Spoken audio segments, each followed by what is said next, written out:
Hello, Henshin Heroes, Henshin Nation, and maybe even Ranger Nation at this point. And I don't know, maybe some listeners with attitude while we're at it, because boy, we got a lot to get into. Hence why this week it's not HPV3 reviews. We're calling it Toku news, because the last like 24 hours has been insane.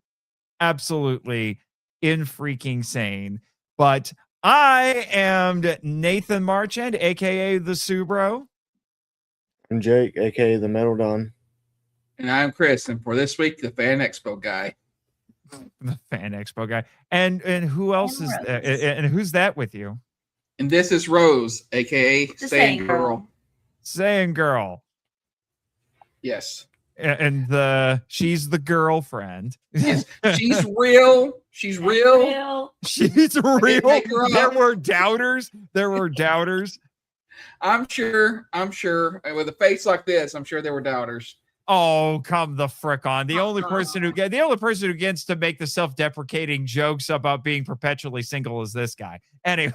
I didn't say single, I said ugly. Oh. All right, I'll slap the ugly out of him. Yeah, how much harder do you want to hit him? Oh, trust me. I want to punch him so hard sometimes. You're supposed to. You're not knowing what the One Ring said. After watching, you're not supposed dare. No. You're not supposed to hit him. You're not supposed to hit him. You're supposed to hit on him. What the heck? Just retitle this HPV3 After Dark. At this point, yeah. Yes. Or more like After Dark Side. Look at that.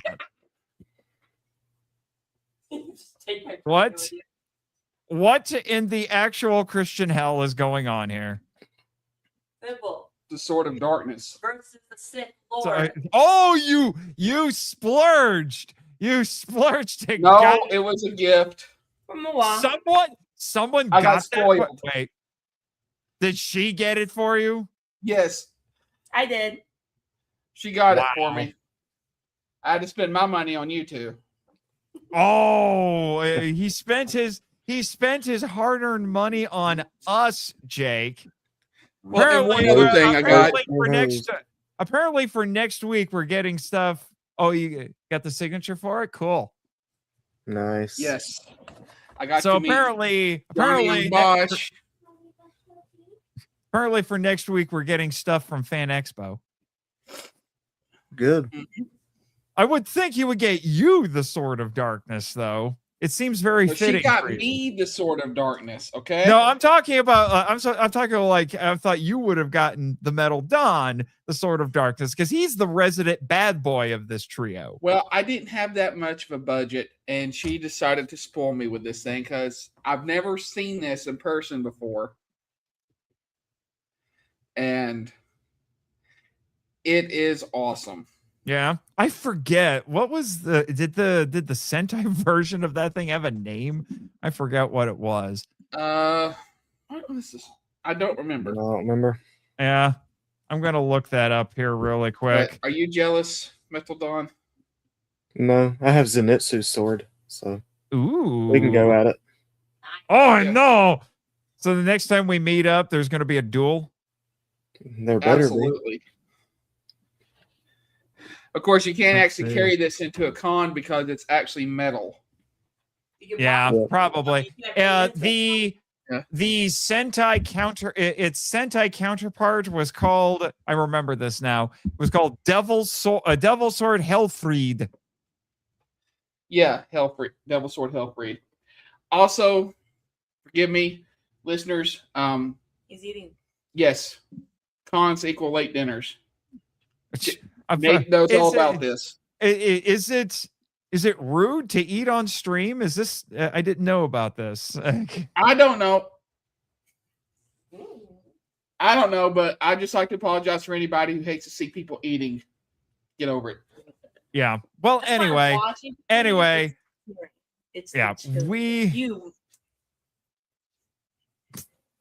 We have a lot to get into because it's not just the normal, let's talk about Teo and ZEZTZ. No, then we thought, we have to talk about Ultraman Zero Cosmo Rise. Okay, that little special that came out. We'll put that on. And I just haven't been having a good time. I've been putting in the work, and I do have some news from Fan Expo involving the podcast. Cool. But then we had a bunch of absolutely insane Ranger news drop. And then the first episode of something that we didn't really think was ever going to happen dropped. Because the Ninja Kidz Power Rangers show actually lives. It's the last 24 hours has been crazy. And I've already been talking with Michael from my co-host on the Power Trip, and we're like, because we both watched the Ninja Kidz thing, and we're like, we may have to do some sort of an episode for it once it's done, depending on how it turns out, because it went places I was not expecting. But anyway, the first item on the agenda, because we do have a hard deadline, I guess you want to call it that, time crunch for the live reaction to ZEZTZ. So let's talk about Teo episode 7, which was called Abandoned Kaiju. That, so that was the part 2 for last week's cliffhanger. It should have been titled Boring.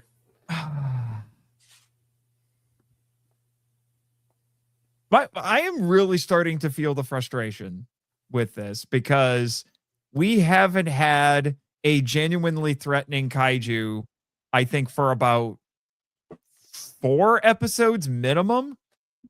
Not since, well, yeah, not 5, because the last one was episode 2 with I think it was episode 2. The one no, because if you're talking about the one that eats with I think that was that 2. I think that was 2 and 3.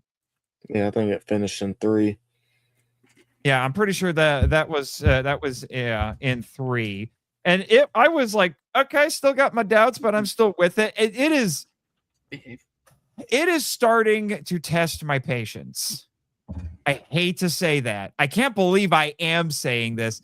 I'm feeling like we're getting Ultraman Cosmos again. And you know what this is actually kind of starting to remind me of? This, I feel like, and I hate to say it this way, but I'm thinking back to when I was binging through, speaking of Power Rangers, binging through all the Power Rangers and all of the ups and downs that we were hitting all the time with Power Rangers.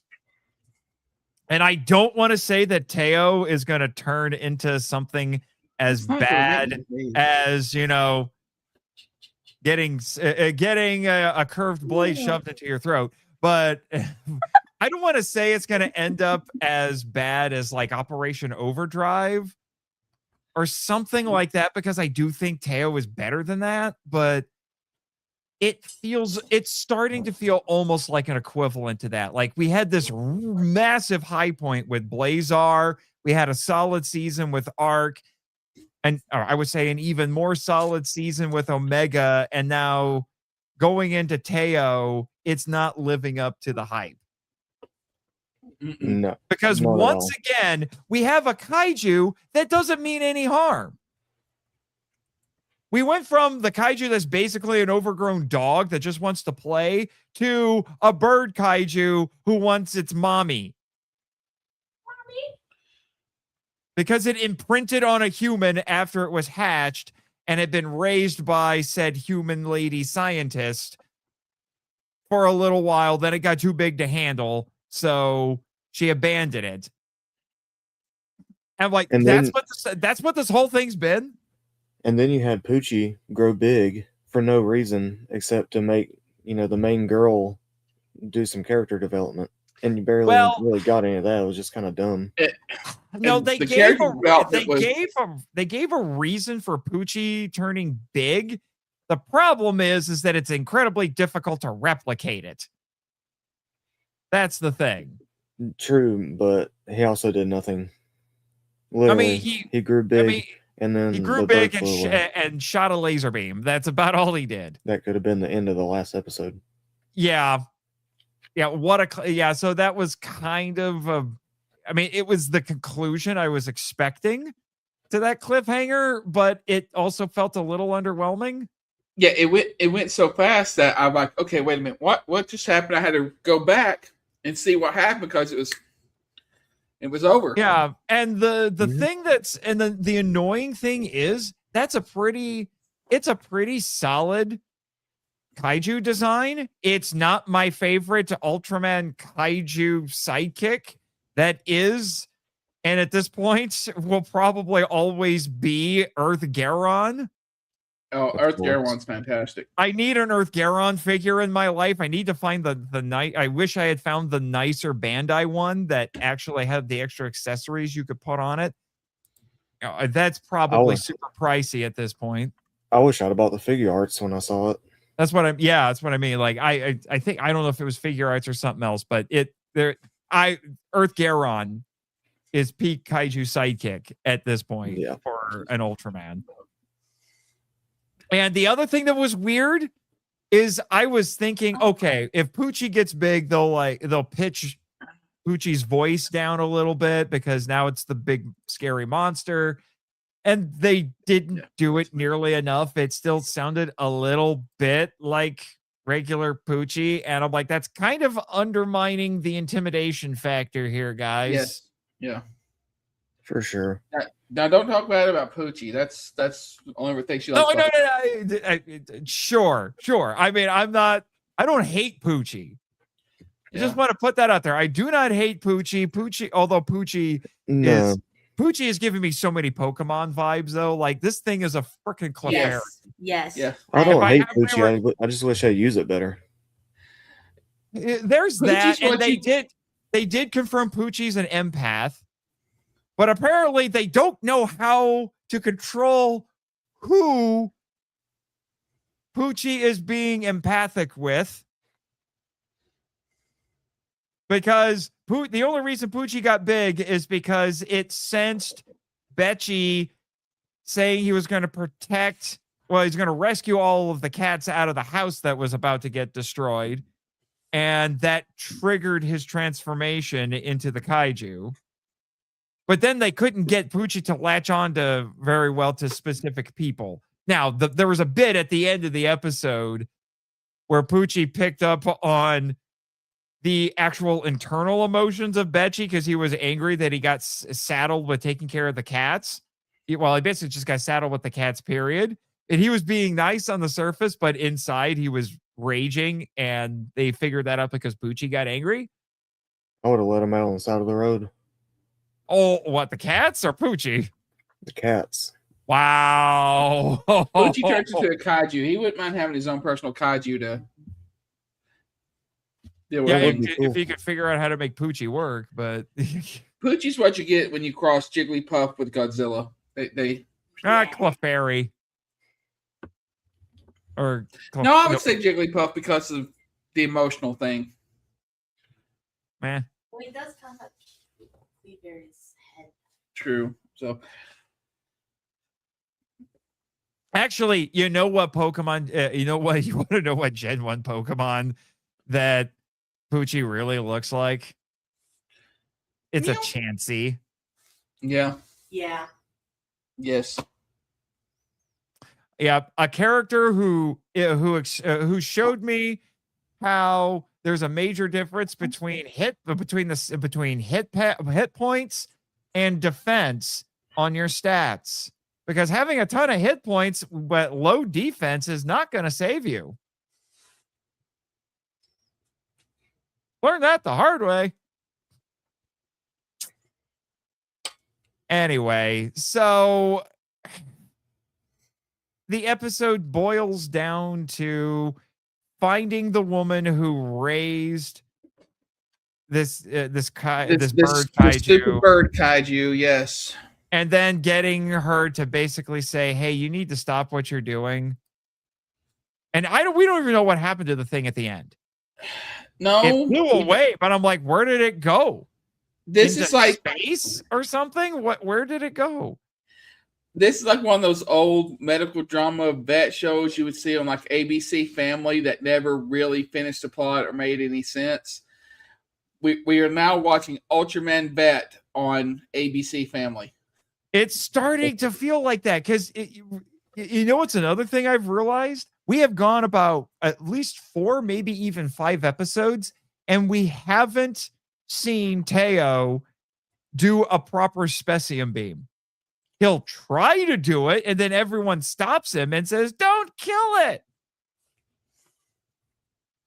It's like I'm starting to feel like it's defeating the point of Ultraman almost. Even Cosmos, as much as I did not like Cosmos, because Cosmos' whole thing is that he doesn't want to kill the monsters. He's a pacifist, so he wants to pacify the monsters. Guess what? His actual finishing move is a pacification attack. Oh. So he actually does a move that pacifies the monsters, and that's what he does as a finisher. Now, if he actually, on those rare occasions, he actually had to fight something that was truly malevolent, you would do a proper Specium beam. But he had a finishing move to pacify the monsters. They don't even bother to do that with Teo. And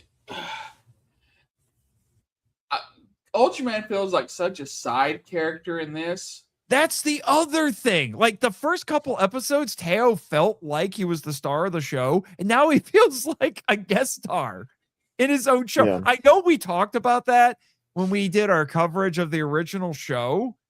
You know what? I was about to say that. I'm like, we haven't, to a much worse degree, because Hayata, the only part of Hayata felt more like a side character. Ultraman himself, who they consider Ultraman part of the team, Hayata felt like a side character. Ultraman felt like the main character. Ultraman himself felt like the main character. The problem with and then the team as a whole was also a main character. With this one, there's not a main character. Maybe Poochie's the main character. Oh, there we great. go. Can we not? The problem, I think the problem with Teo is that it starts off, I felt like it started off with the promise of this Ultraman you're following, who's masquerading as a human. He's going to be your protagonist, and he has a ton of stuff he needs to work through. And we're going to forget about that after like episode 2 or 3. Yeah, I mean, there's been no progression whatsoever. And you've kind of it's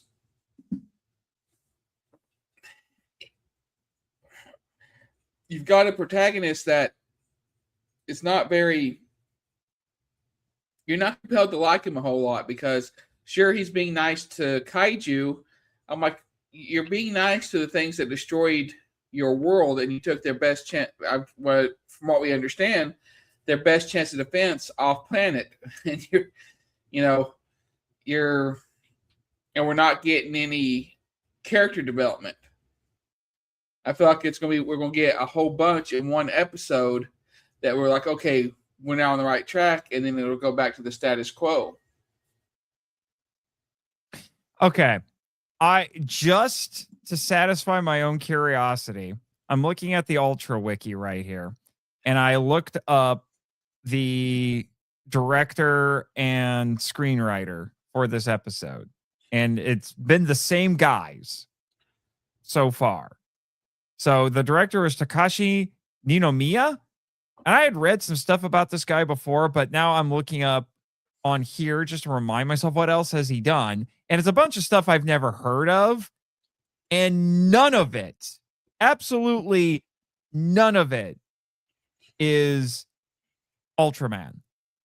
He's never worked on Ultraman before. And the stuff that I'm looking at here, I'm not even 100% sure if any of this is Tokusatsu.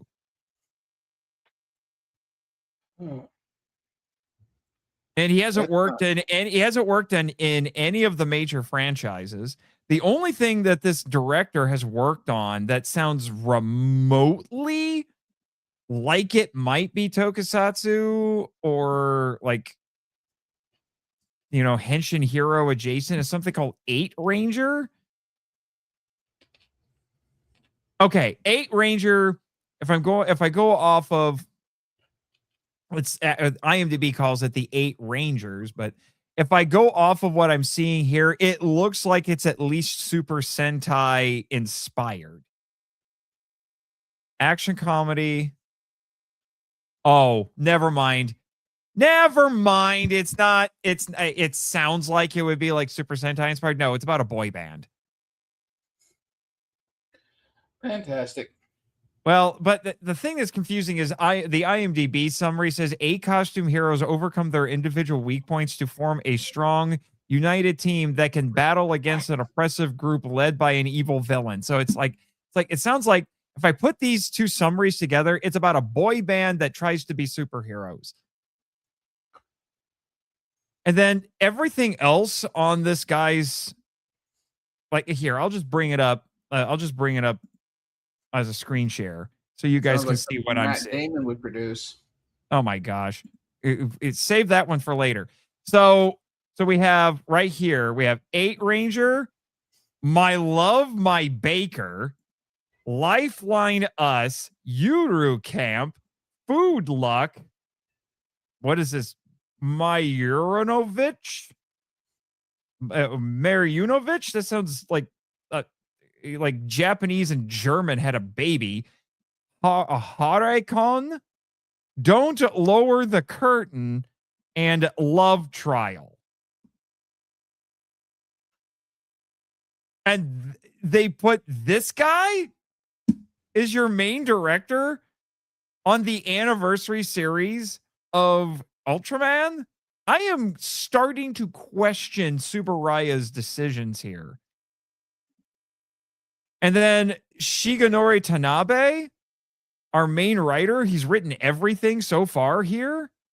None of his credits have anything to do with Tokusatsu, it looks like. I could be wrong because I don't know what most of these are, but like listen to these stuff. We have Rental Lovers, An Incurable Case of Love, Gourmet Detective Goro Akechi, Only Just Married, My Kawaii About to Is My Kawaii About to Expire?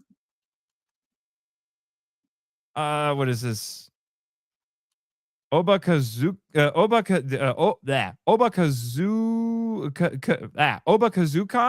and Living Room Matsunaga-san. This guy sounds like he writes romantic comedies. Okay. All right. I just, out of curiosity, I decided to look up Ultraman Teo reception in Japan.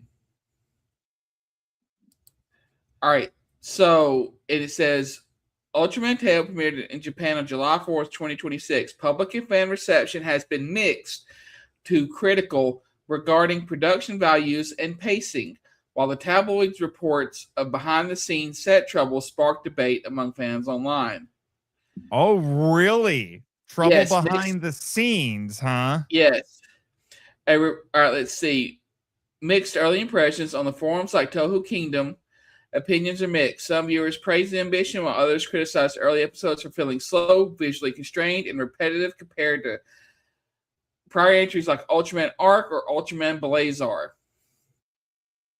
A report by the Shuken Bunshin alleged production delays, budget pressures, and workplace disputes during filming. However, users Reddit expressed mixed opinions and skepticism regarding the publication's track record and sensationalized framing.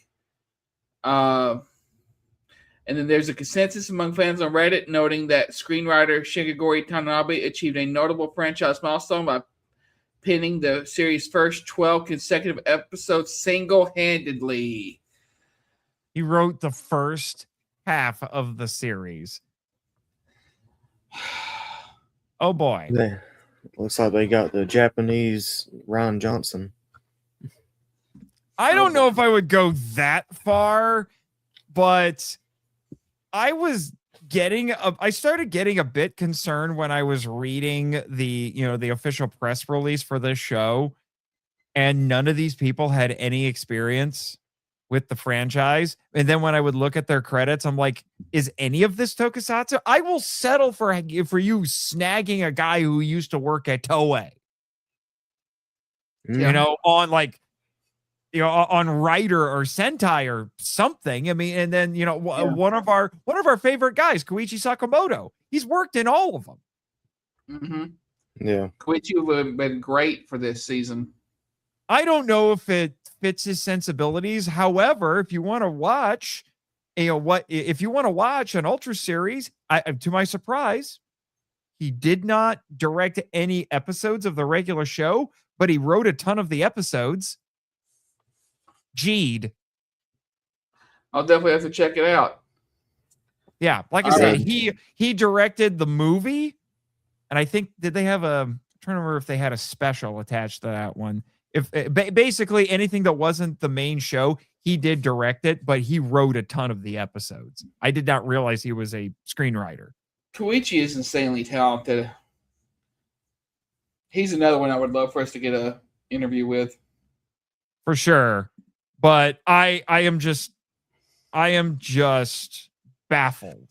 I'm just absolutely baffled by this whole thing. Anyway, enough of the lackluster tokusatsu. Let's get into the good stuff. Yeah, let's get to Teo. It's gonna premiere in about a minute and a half Teo, or so. Excuse me, ZEZTZ. Teo continues to disappoint. I don't know about next week's episode. Let me just throw it out there. Next week's episode is called. Oh no, I forgot. Next week's a recap episode. Never mind. We're not even going to bother next week. It's a recap episode. Yeah, that's so Greetings stupid. from hyperspace. Although I may watch it because it has the red sphere. It was an arc, and it was originally in the Ultraman Gaia movie, and I'm putting out an MIFV episode about the Ultraman Gaia movie actually on Monday. So, and I'm a big fan. I'm a big fan of the movie, so we'll see what they do with the red sphere. Probably won't be anything meaningful because the red sphere is a monkey's paw.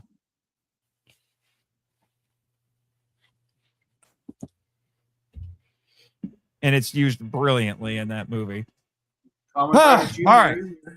It does. Are they? This is different than what they've done before. Is this just a regular? Are they not doing the live stream? Is this just a regular episode? No, the live stream's on right now. Yeah, it is. I'm already watching it. Yeah, you're behind, Nathan. 2 minutes ago. What? Yeah. Are you on Tokusatsu? It was Toku. It was Toku Shoutsu, but it was a different video. Mother trucker. Yeah, I'm on their official stream, not the Tokusatsu. Okay, there were two things that were listed here. I am so confused right now because they did a regular video and a live stream. This is really weird. And I saw you've already missed the beheading, man. I mean, come on, get with it. I'm trying to see what I missed because now it's just the theme song. I can miss the theme song.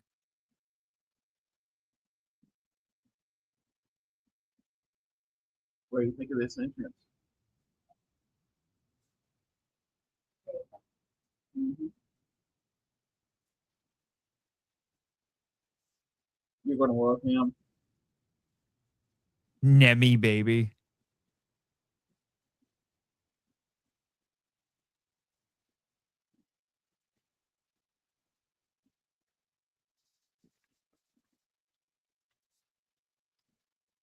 Feels like an anime, doesn't it? Yeah. Oh. What episode is this? 48? We got 48. 48. Oh my gosh. Now Mr. Odaka. Good morning, Don. Now Mr. Odaka needs to wake up too. Yep. Rest.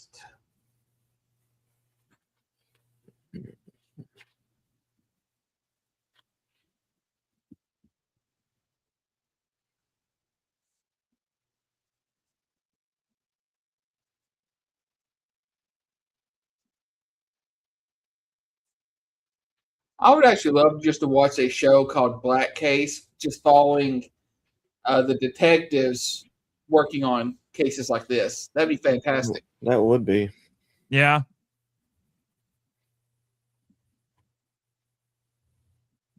All right, I'm back to live.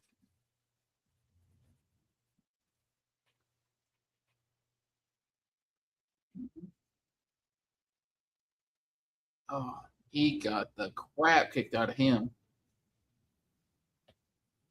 Thought I taught him better. That's what you fall asleep. Just spin it. You're dead. You're in the dream world. Oh, don't go by the translations. It's Nemu.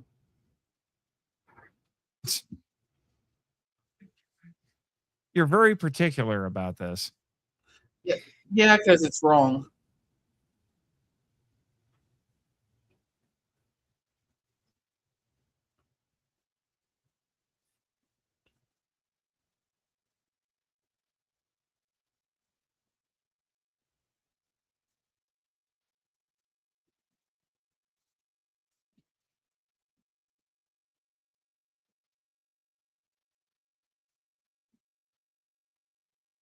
Funny enough, I drove by a business this week called Knox.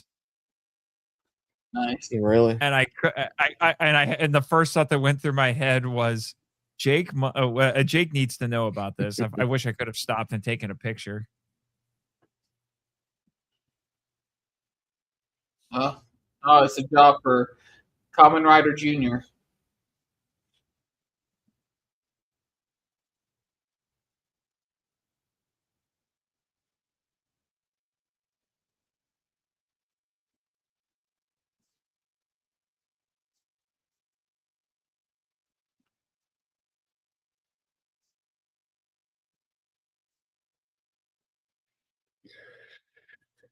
Nate really needs to get that robe. His robe? Yeah. Yeah, and go bleach blonde, sir. Yeah. I don't know. I'm sure it's somewhere online. Well, he would start calling you Sig at that point. Sig Jr. There you go. You'd be Sig Jr. at that point. You have been insisting that I need to dub this character. This is Junior as a Kamen Rider. Well, you know what? We'll see if Shout Factory or Toei is willing to dub this thing, and I'll send my audition tape in. I'm sure Shane will write this character in just so you can be a Kamen Rider. Why don't you text him and tell him that? I don't have his number. You can text him on Facebook.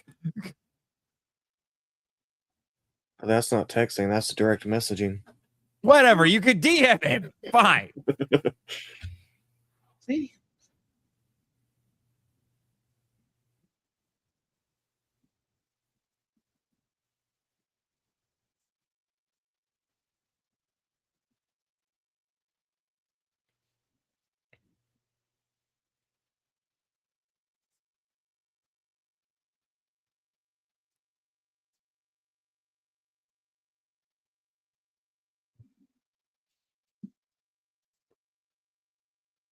Living this cringe life.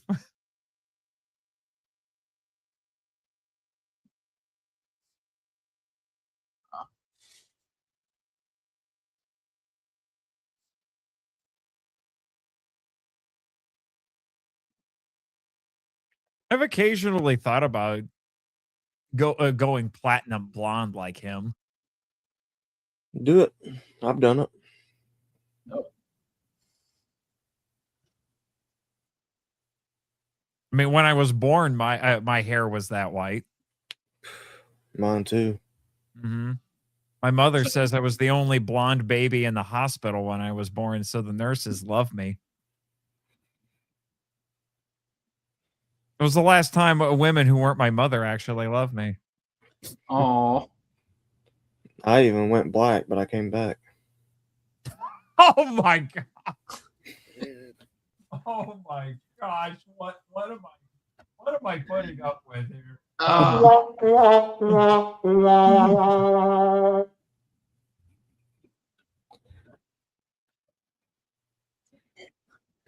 Hey, look, now he's trying to be Jared Leto. You know what? Electric Sig. Can I have Electric this? Sig. Can I have this version of the robe? Yeah, there you go. Electric Sig. I will wear. This show is fantastic. There is a club within walking distance of me. I will go wearing that. You rang home all the ladies in.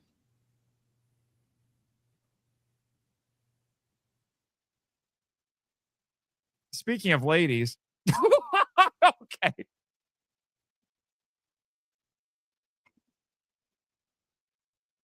Noxie pie.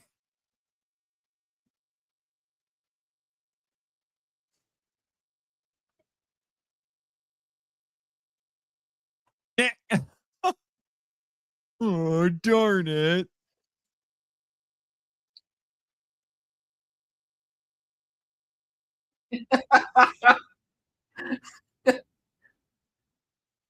Nemi.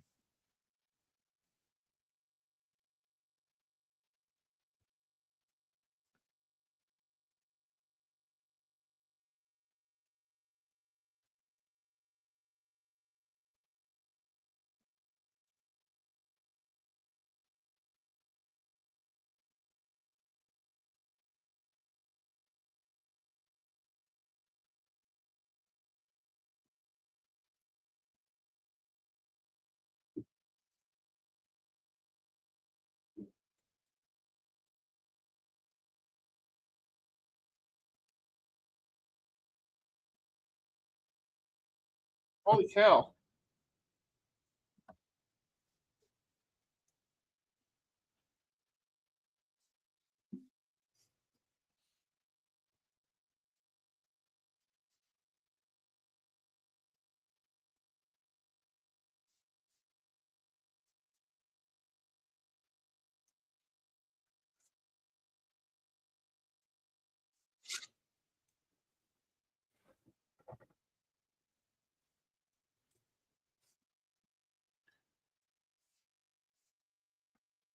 He's probably lying to you, bro.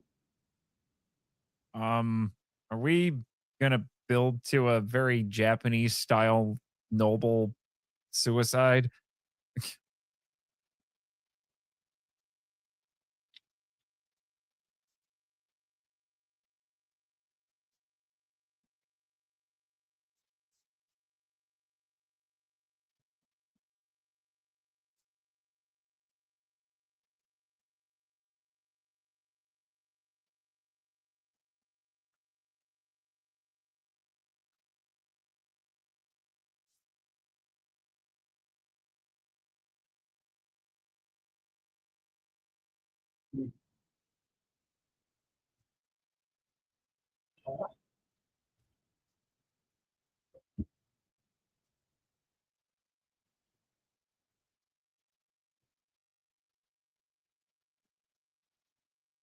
Oh, really?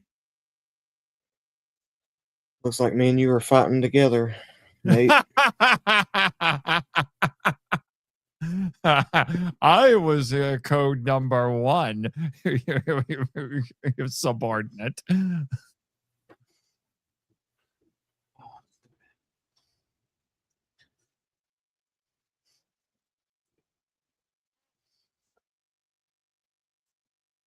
Ah! I hate it when scary mom shows up unannounced. I don't. Uninvited, I should say.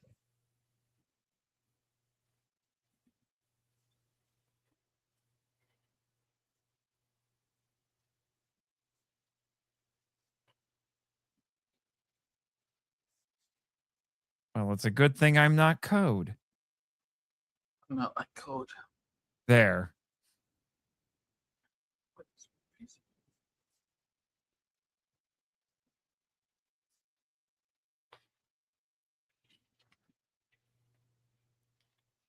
Look at him getting deep.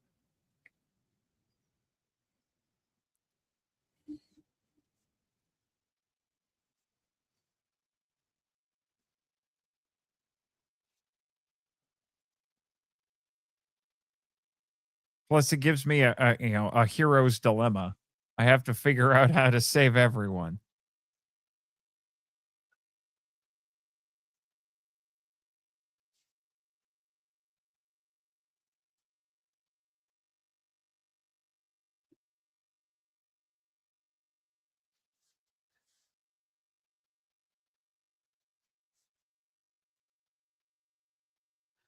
Baku's no Jutsu rivals Naruto's.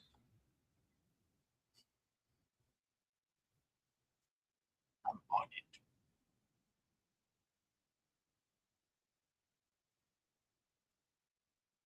No, that thing. Whoa. Womp womp. Womp womp intensifies.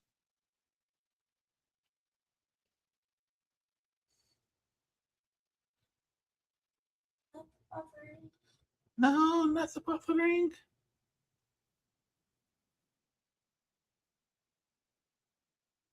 What? Oh. I know which back you would want. Swords. Oh my.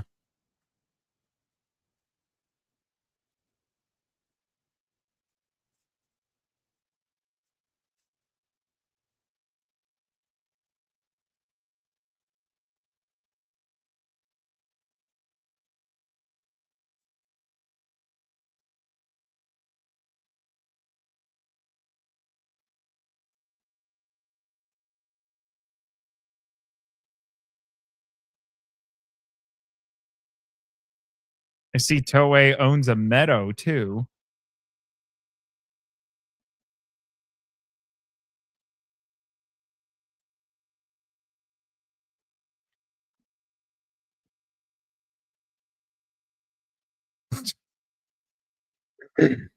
It's a knee slapper. Uh-huh.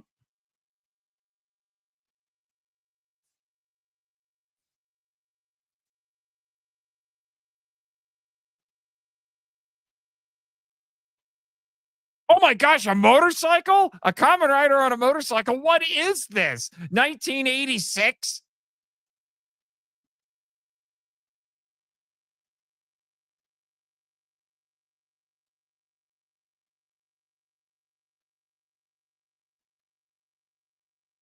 Did anyone just hear my joke? I heard it. Okay. For a second, I thought I quote unquote froze.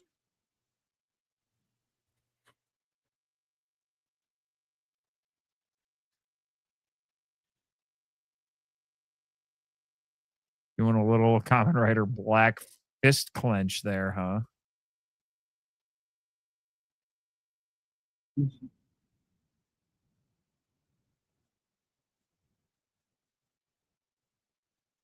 Whoa. Oh. Come on, Baku, you can do it. I mean,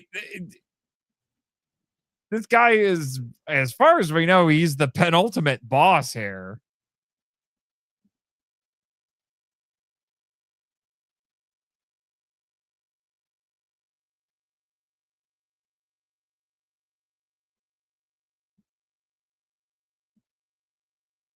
Ow.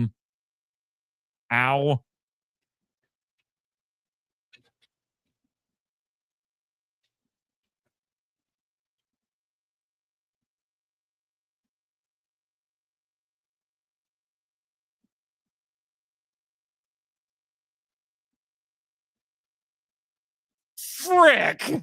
Huh.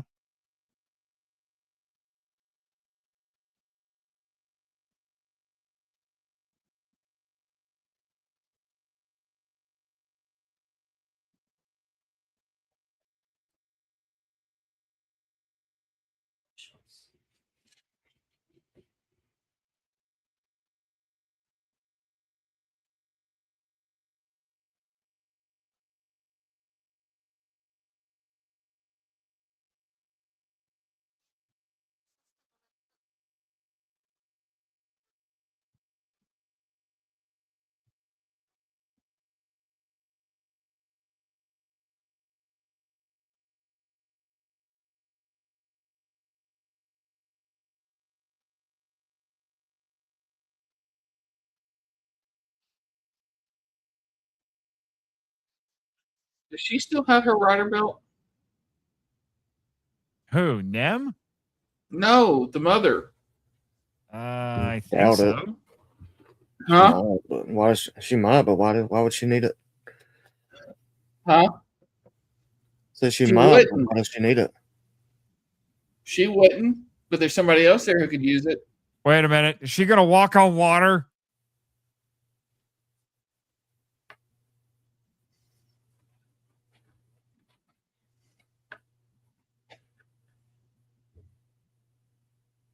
I'm thinking you might have called it.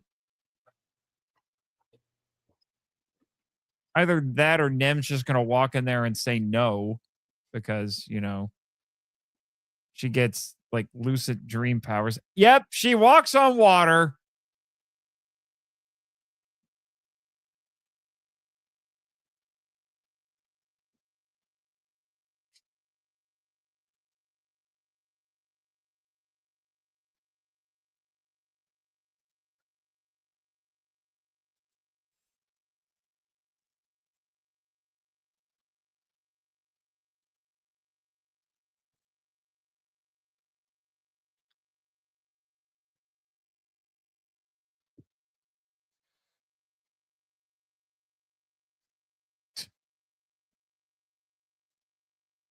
Is Nem just gonna will Oblivion into, well, Oblivion?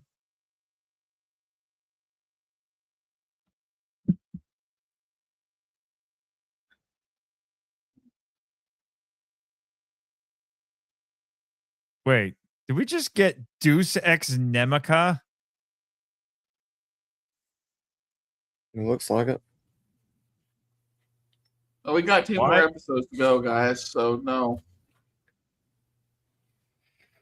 I tell you, this show's That's came a long way. Yeah.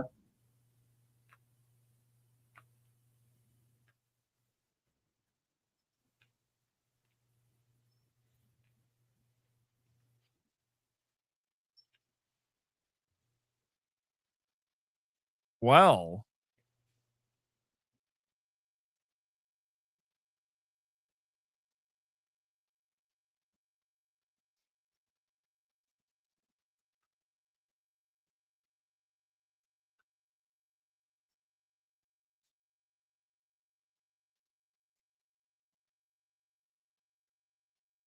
yep, I called it. Emo mom.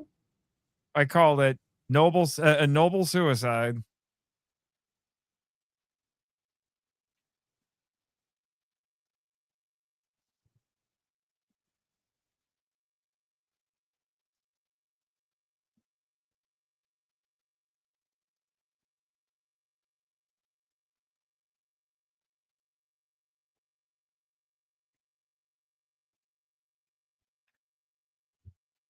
Wow.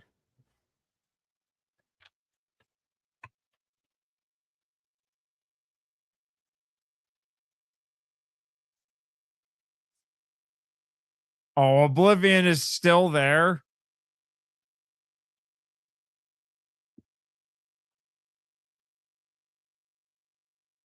We let them go. Well,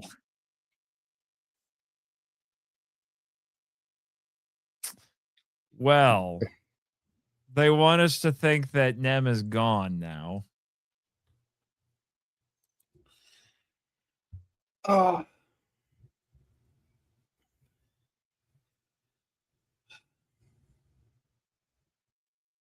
Well, that was a good episode, as usual. Jake had obviously going more in the Lost of Nemo. Yeah. Oh, and the reason why I was joking about the myth last week. The reason why this bothers me because I think it's lazy subbing. They're obviously saying Nemu. If you look it up, her name's Nemu. I'm like, you're being a lazy subber. Just put it in the other U. I don't think it's lazy subbing. I think it's probably more of an accent thing. It is, because if I would call her Nim. Mhm. Only because you're reading it as Nim. No. Yeah. No. As if you were hearing it, you would call her Nemu. No. If that was her name, yeah. Uh-huh. You're just trying to mess with me. Yes, he is. That's what he does. Yes. Says the guy who forgot that we were streaming tonight. Well, Mr. Miyagi called Daniel-san. His name ain't Daniel-san. It's just Daniel. Oh, he was adding a Japanese honorific. I know how this works.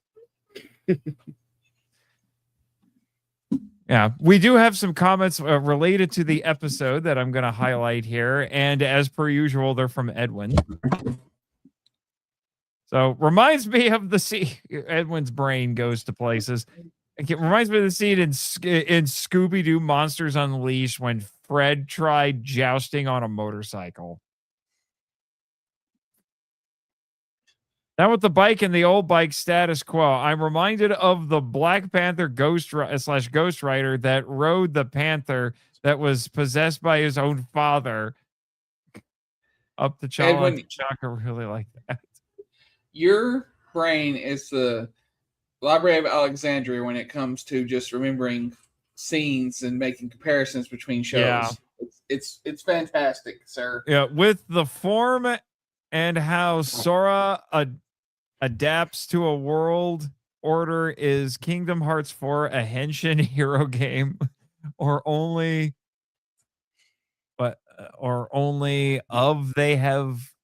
because they have Keyblade armor? I don't know. I apparently Kingdom Hearts 4 is a thing. I didn't even know about that.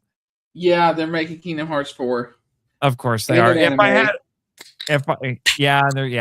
show. If I had a nickel for when in the penultimate part of the Kamen Rider, the reality erased, wiped out, it got restored, I'd have 2 nickels. That joke has been getting very common, no pun intended, lately. And Jonathan Cartwright says, "Oh my, what an ending!" Oh my. Oh my. Yeah. So. Yeah, this was definitely, I definitely needed this after yet another disappointment with Ultraman Teo. Remember when we were talking about Ultraman Omega and ZEZTZ, and we were generally very happy with everything? Oh man, it's such a great combo. I just hope that Kamen Rider Mice doesn't let us down, because whew. I don't even know if it's gonna. We don't even know if it's gonna air over here. Told you it's mice. Yeah, I know he did. I noticed, but I don't even know if they're gonna air it here. Who knows? We've heard nothing. I guess we'll find out in next week or the week after if the simulcasts are going to continue. But but we're up to the penultimate episode. I wonder, I'm going to check. I'm going to see if the final episode title's been revealed yet. I'm just curious. So next week's called Remember.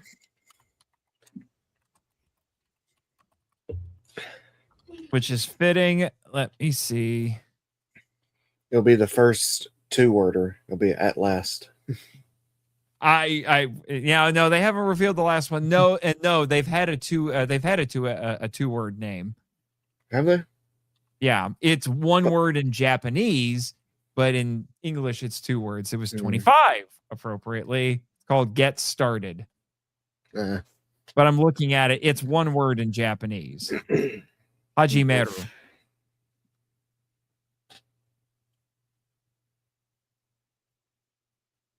Yeah. So yeah,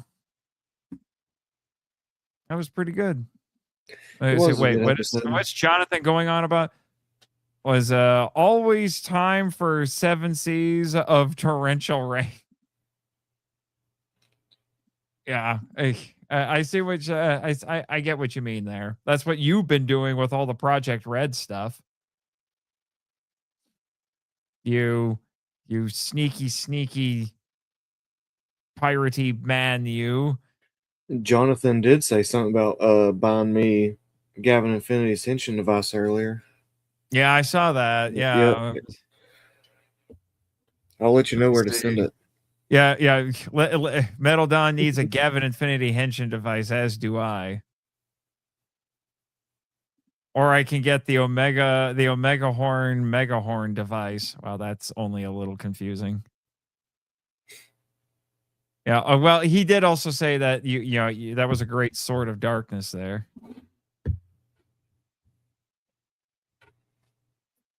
the Henshin meatloaf.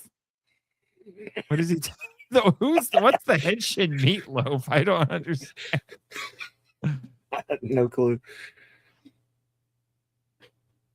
I could just imagine Chris saying Henshin, and he turns into a big thing of meatloaf.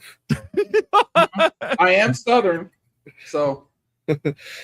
And you know what? There have been Kamen Riders based off food, so I could totally see myself as a Kamen Rider with a meatloaf. Gav? His projectiles are just ketchup. He's the condiment king. Ketchup and explosive diarrhea. No! Mustard keeping out your ass. Oh my gosh. What are we For some doing? of those weirdos out there.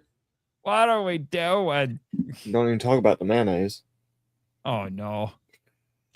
Yeah, and all my power ups be based off crazy online meatloaf recipes.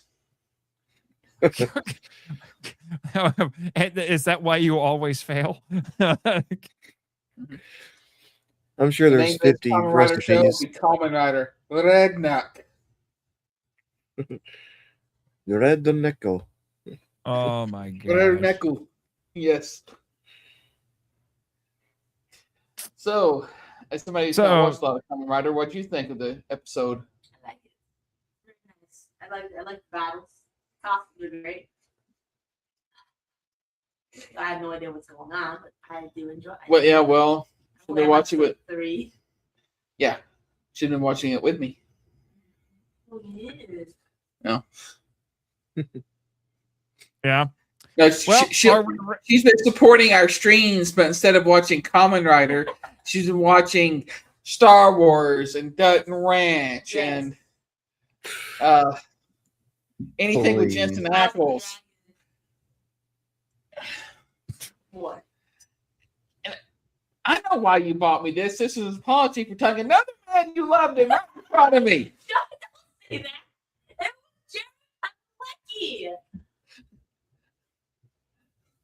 So wedding when and who's the best? Which of us is the best man?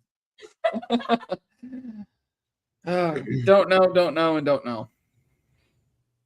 Well, it's got to be both of us. You wear a white suit, and I wear the black suit. It'll be like Two-Face. No, Two-Face. I was thinking more like to keep it on brand here, it'd be like Kamen Rider Double. Yeah. No, I'll be Kamen Rider Yin. You be Kamen Rider Yang. That would have to be if that was that, it'd have to be green and purple. no. I think you can be Space Sheriff Gavin, and you can be what was your favorite Ultraman again? Ultraman Tiga? Well, yeah, we can go with Tiga. Yeah. Or who is your favorite Ultra?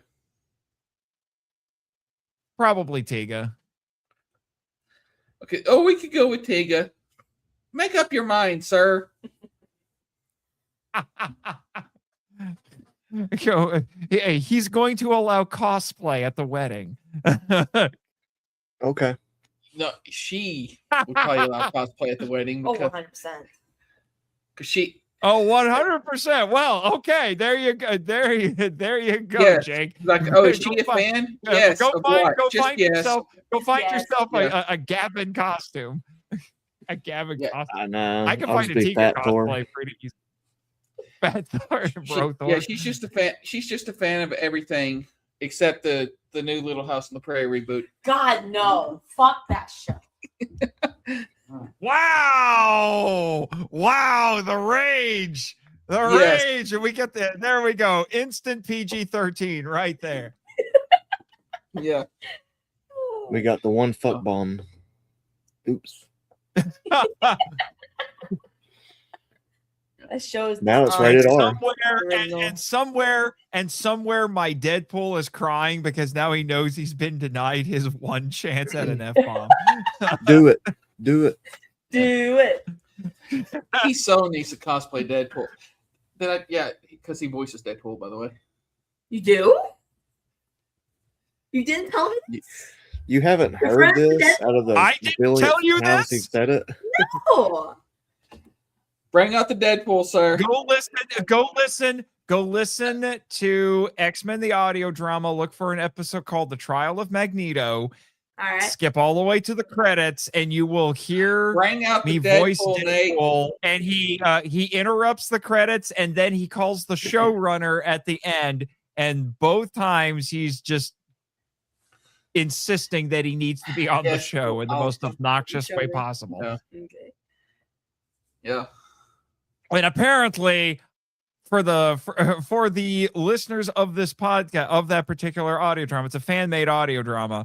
I became about as iconic as Deadpool as Ryan Reynolds for them. It was kind of nuts because several people came to me afterward and asked me to play Deadpool in their fan productions. He's Ghost Rider? Johnny Storm. No, the Human Torch. No, I'm getting my Johnny wrong. Not Johnny Blaze. I'm Johnny No, Storm. I know. There's too many Johnnies in freaking Marvel, I swear. I'd be Johnny Blaze. Yeah, Johnny, yes. For Scyther, I'm Rito on Power Rangers, Johnny Storm on Avengers, and I was Deadpool once for X-Men. Yes, he's... Oh, you played Deadpool in more than that. Just one of his... Just not Scyther. Variants. Yeah, Wade. Yeah, just not Scyther. The Red Cornish Ranger, I don't know if he'll ever see or hear this, but my ad libs elevated that script. Yeah. He did a very weird adaptation of Deadpool Kills the Marvel Universe. I voiced Black Bolt, but you probably didn't hear me. Nice. Yeah. That is one of the nerdiest jokes you have ever made. But yeah. Here's the thing, though. I did, since we're on the subject, complete tangent right here. I don't sound like Ryan Reynolds. I sound closer to, and I did this on purpose because this was the kind of like the vocal range that I could hit. I ended up basing my performance more on the first guy who ever voiced Deadpool back in the day. His name was, oh crap, what is it flew right out of my head. He actually was famous for playing the Crypt Keeper on Tales from the Crypt. Oh, dang it, flew right out of my head. Now it's gonna bug me till I remember, but he was the first guy who ever voiced Deadpool on some video games back in the early 2000s, and then he did it for a really long time until Nolan North took over. Let me see. What episode of X-Men was it again? Trial of Magneto. All the way at the just skip all the way to the credits. John Kassir. That's who I was looking for. It's John Kassir.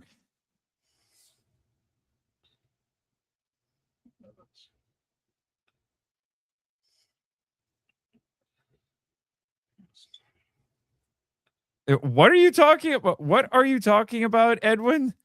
And they didn't know about Deadpool Illustrated, where Deadpool killed the literature classics that inspired the archetypes. Oh my gosh. Apparently I need to find this.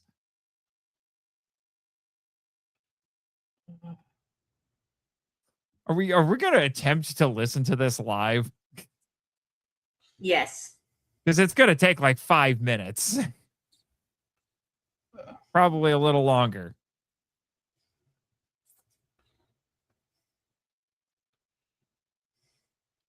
Do I need to find it myself? No, I've got it. Okay. We're doing a live listen to this.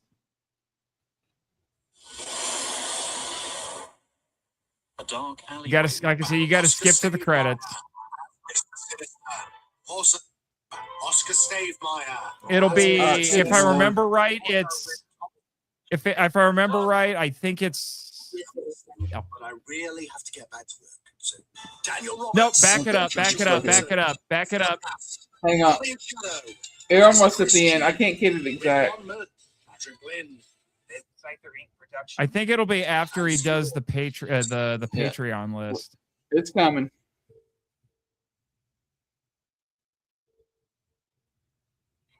Hello? Nope, you got to back it up more. Scyther Inc. Productions. Nope. Yeah. No, you gotta back. You gotta back it up more. It's me, your pal Deadpool. Okay, hanging up now. No, wait. Tell us. This is the second wanna one. talk You're or- missing the first one. I'm listening, but I No, really this have is to Child get back to Magneto. work, so just make it quick. Well, no. Hurry, hijack, I interrupt the middle of the credits. You got to back it up because it sets up jokes in this one. Forgive him, he's old. It's been the audio drama, the season 3 finale. We'll do this after. Okay. Yeah, you might want to wait All right. until after. But yeah, you may as well just listen to all the credits because it'll be like halfway through. But anyway, to get back on track here. By the way, I was personally asked to do that, and I almost lost the role because I took too long to record the script.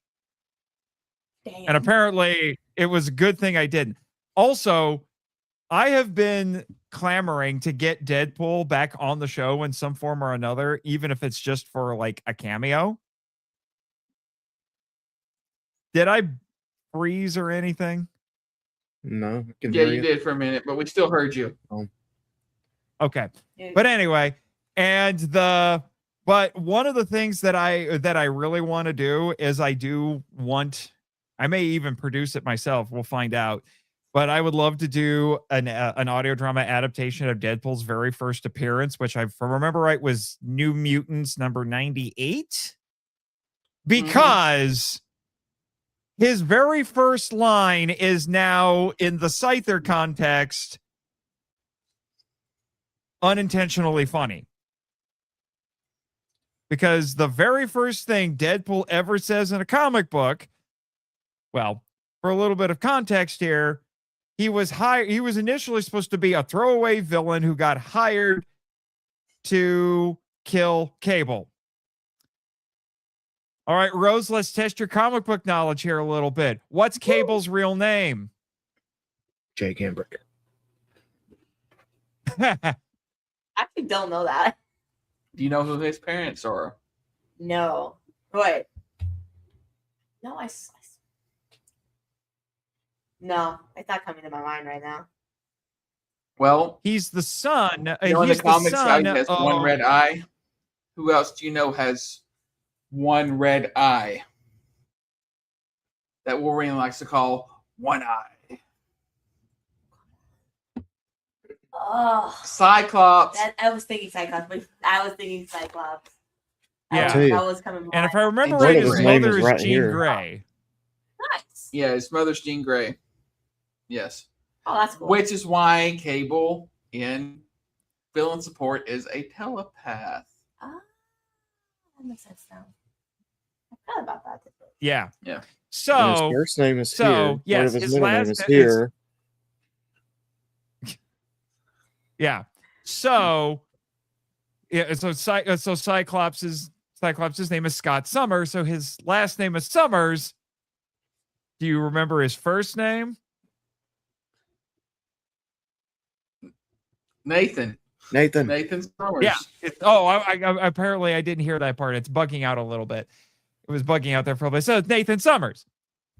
The very first thing Deadpool says in a comic book is, "You're Nathan, right?" Mm-hmm.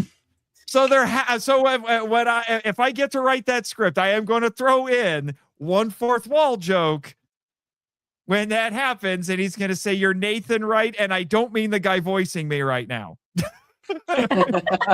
That's great. You should definitely do that. Yeah. It might be they might put the kibosh on like having a ton of fourth wall breaks, but I might be able to. I think I can get away with that one, and maybe one more after that. Yeah, because early Deadpool didn't break the fourth wall. No, he didn't. But the way, That what's comes cool, later. Oh, yeah. cool. But what's cool about how Scyther at least does X-Men, the X-Men in particular, they do this, is they will adapt the old stories, but they'll use, we'll say, the more modern characterization. So if you go back and you listen to the very early episodes of X-Men, the audio drama, they're adapting the original 60s stories that were done by Jack Kirby and Stan Lee. But in particular, Magneto's characterization is much more like Chris Claremont. Yeah, basically what they've done, and he talks about this, Chris Claremont is pretty much, even though he's not the creator, he's the X-Men writer. Mhm. And so what they did is to modernize it, they just took the way that he wrote the X-Men and the characters and stuff and put it back on the 60s storyline. Oh, cool. Yeah. So to remove the camp. Yeah. So what I would probably do is, Deadpool didn't start breaking the fourth wall until like the late 90s, I want to say, and he showed up in the early 90s. So I would probably throw in at least a couple of them in that script. I'm definitely doing the referencing me because that's just too funny. But most of what he was doing was that he was making pop culture references or just saying really unhinged things. Basically, there was a point where he was obsessed with chimichangas and spatulas. And then we're going to get back onto Tokusatsu, but Deadpool, when he was first created, they wanted Deathstroke, but they couldn't have Deathstroke, so they made Wade Wilson Deadpool, and instead of making him super serious, he's the merc with a mouth. Yeah, he's the merc with a mouth. Yeah, and he was supposed to be a one-off villain, but ironically, it was Rob Liefeld. Rob Liefeld was trying to push another villain in this run that he was doing, and that villain never caught on, and this throwaway character got popular. Yeah, because so they brought him back in his own miniseries, and actually the rest is history. Yeah, when he first showed up, because to lure out Cable, he broke into the X-Men mansion, bypassed all their systems, and one by one took out all the X-Men. Didn't kill them, but knocked them out. And what's crazy? Yeah, and what's really crazy is he doesn't show up until about halfway through the issue, and Cable makes him look like a chump, and then literally stuffs him in a crate and mails him back to his boss. Yeah. All right, but back to the which Deadpool does reference later, and he's like, "Yeah, I didn't appreciate being mailed back to the guy who hired me." which we can kind of start tying this into our Toku news, because the guy who made Deadpool start breaking the fourth wall and develop hyper insanity was Loki. When he talked, because Deadpool's not the only one who knows he's in the comic. Mm-hmm. So does Loki. Yeah. Loki told him it broke Deadpool. Loki was also played in, if you remember right, Loki was watching stage Loki played by Matt Damon. Yeah. And Matt Damon's the reason why we no longer have Power Rangers. Yeah, there you go. Also, the first Marvel character that I could think of who regularly broke the fourth wall was She-Hulk. Yes, but nobody cares about She-Hulk.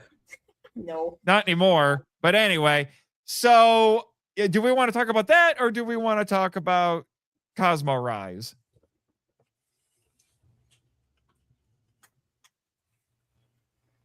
Do we want to end on a good note or a bad note? True. Let's save Cosmo Rise for last, because that was the good bit of, or at least better bit of Ultraman that we got this week. But anyway, so if you're a Power Ranger fan, the last 24 hours have been tumultuous, to say the least. And I was getting bombarded with stuff last night about this. So in the span of 24 hours, actually kind of just within minutes of each other, it felt like, it was officially announced by Deadline in an exclusive that the Disney Plus reboot that has supposedly been in development, if not production, for forever, it feels like at this point, has officially been canceled. That was the first bit of crazy news. The second bit of crazy news was that, oh, guess what, guys? remember that Ninja Kids show that Playmates funded, officially sanctioned, had the approval of Hasbro and everything. Oh, and then we're going to cancel it because of manufacturer controversy and and because we don't want them to get it confused with the Disney Plus reboot. Oh, well, but the first episode's dropping tomorrow. But yeah, well, that it's not a coincidence because the only reason why they weren't allowed to put it on was because they were about to make their own show. With that show canceled, it's back on. So yeah, and then they literally said, "Oh, and the first episode drops tomorrow." Okay, and we'll get to that episode because I did watch it. And then the big kicker, and I have seen a lot of dispute over this. Like, people are not buying it. Because even I'm like, where did this come from? And why are we bringing this up now? But now they're saying that the Disney Plus reboot has been canned. It's funny because, the Ninja Kid stuff supposedly got shut down because they thought it'd be too similar to a legitimate, not legitimate, but to an official show. Yeah, to an official show, quote unquote. And now they're saying that the Disney reboot's been shut down. This is kind of ironic because supposedly Matt Damon is making a movie that the details that I've heard, it's basically Power Rangers in all but name. I'm not kidding you. He's supposed to be playing some old retired superhero who teams up with a bunch of young superheroes who have color-coded costumes. And I think they mentioned giant robots are involved, but I just know that they're color-coded costumes, they're young, and they fight kaiju. Okay. All right. We're starting a Henshin Power B3 betting pool. What's the over-under that Saban ends up buying back Power Rangers for cheaper than he sold it for? Again. Yeah, again. We need to come with the over-under for that. And then, all right. Let's see. I had another one. And I have another one, but I have to think of it again because I'm old. Over under. It's because she's been hitting you in the head with that lightsaber a little too much. Yes. Over. But we do need an over under on whether Saban will end up buying it back.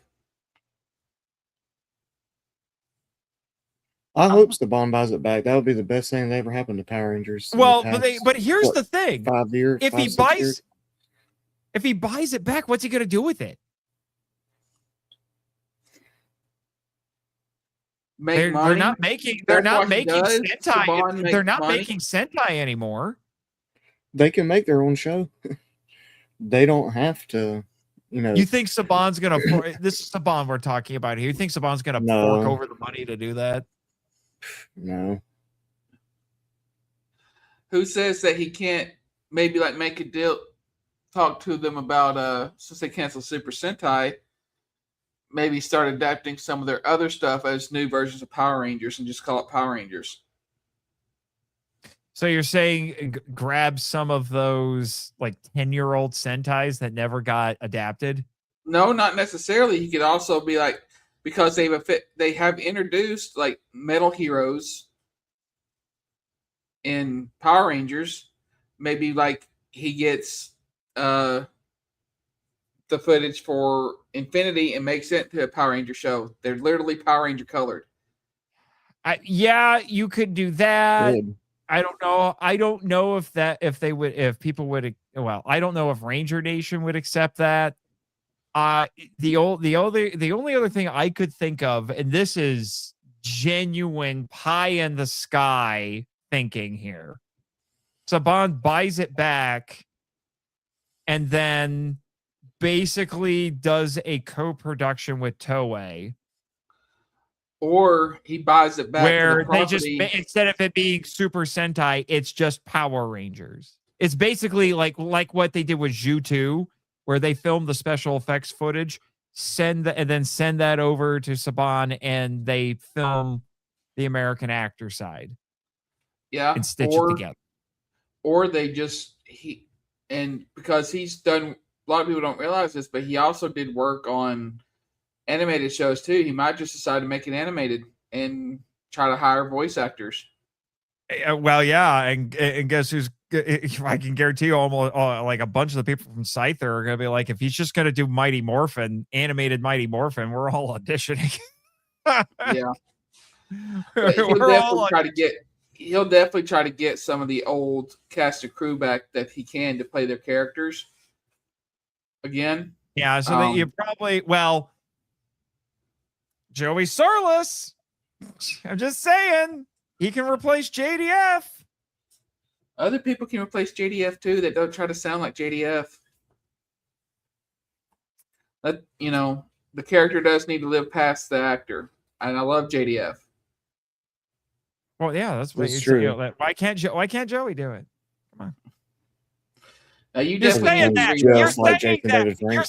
You're saying that. But if someone got it in their head to do an animated Power Rangers and they were going to bring Rito back, you're going to be like, hire this guy right now. Yes, yeah, the original actor's dead. Hire this guy. Exactly.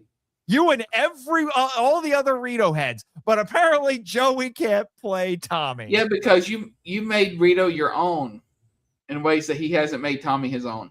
So, wow, Joey could do it. I would just recommend that he doesn't try to sound like JDF and make it his own.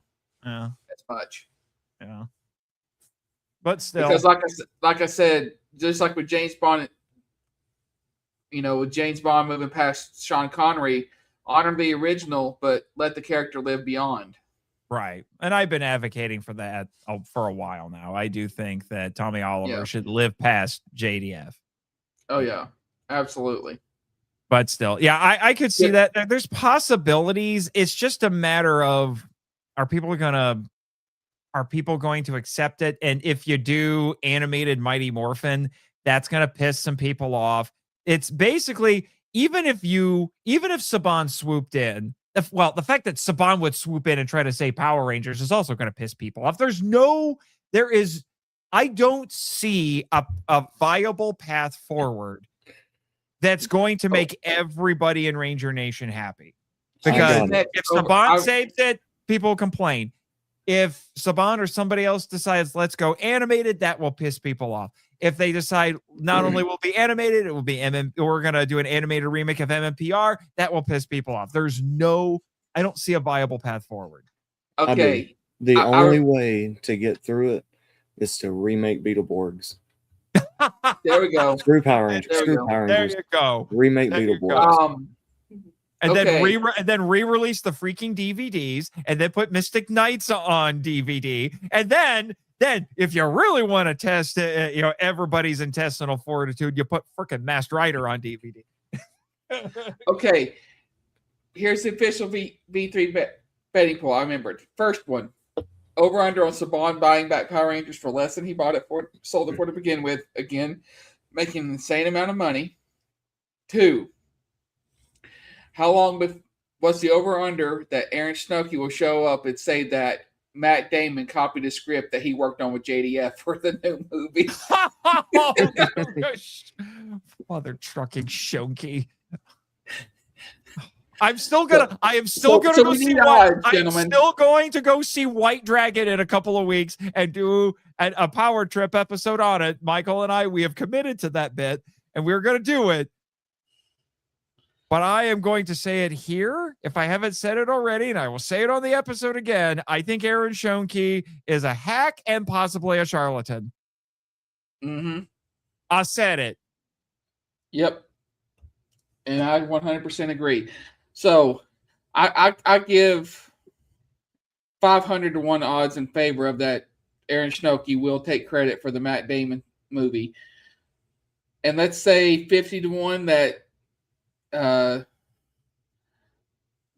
Saban buys it back. Honestly, I can see Saban buying it back, and he's a heck of a pitch guy. Finding somebody to, what would be hilarious is if he bought, especially with Toei struggling with some of their trying to play Sentai, if he bought it back then sold Power Rangers to Toei. That would be so funny. There was a joke somebody made. It was like they did a Photoshop. They did a Photoshopped like a trademark announcement or whatever, and it was called. And everyone wished it was real. Everyone really wished it was real. But it looked super legitimate, and it said "Mighty Sentai Power Ranger." That would be fantastic if he's like, "Hey, you wanna buy the show that is based off your show that kept your show alive for so many years?" That would be so funny, and I don't know if Toei would do anything with it. That's the problem. No, I could see I could see him buying it and then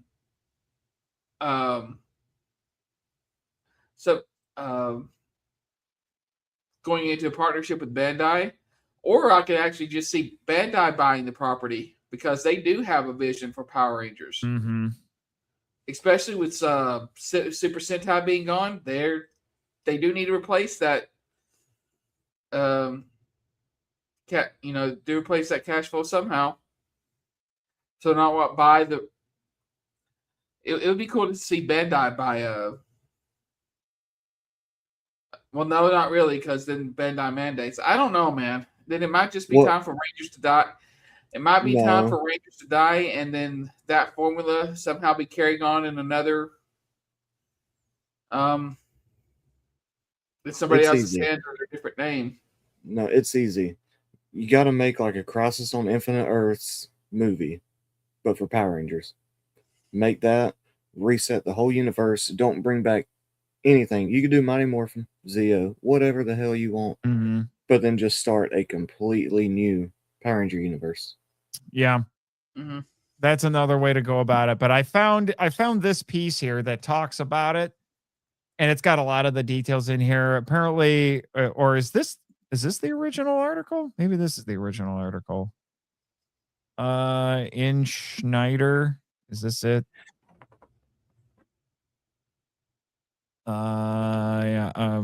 Well, are you guys seeing what I'm seeing? Sorry, no, you're not. Well, I'm looking at a different piece, but we'll stick with this one. In Snyder, yes, it's a play on the name. Yeah, in Snyder, but we'll just stick with this one. But it says that it says a young cast of color-coded a young cast in color-coded costumes who team up to fight kaiju with the help of a superhero-esque character played by Matt Damon. Okay, that's a little different than what I initially thought. So I was thinking maybe he's like an old retired Power Ranger. It sounds like Matt Damon is basically going to be Zordon.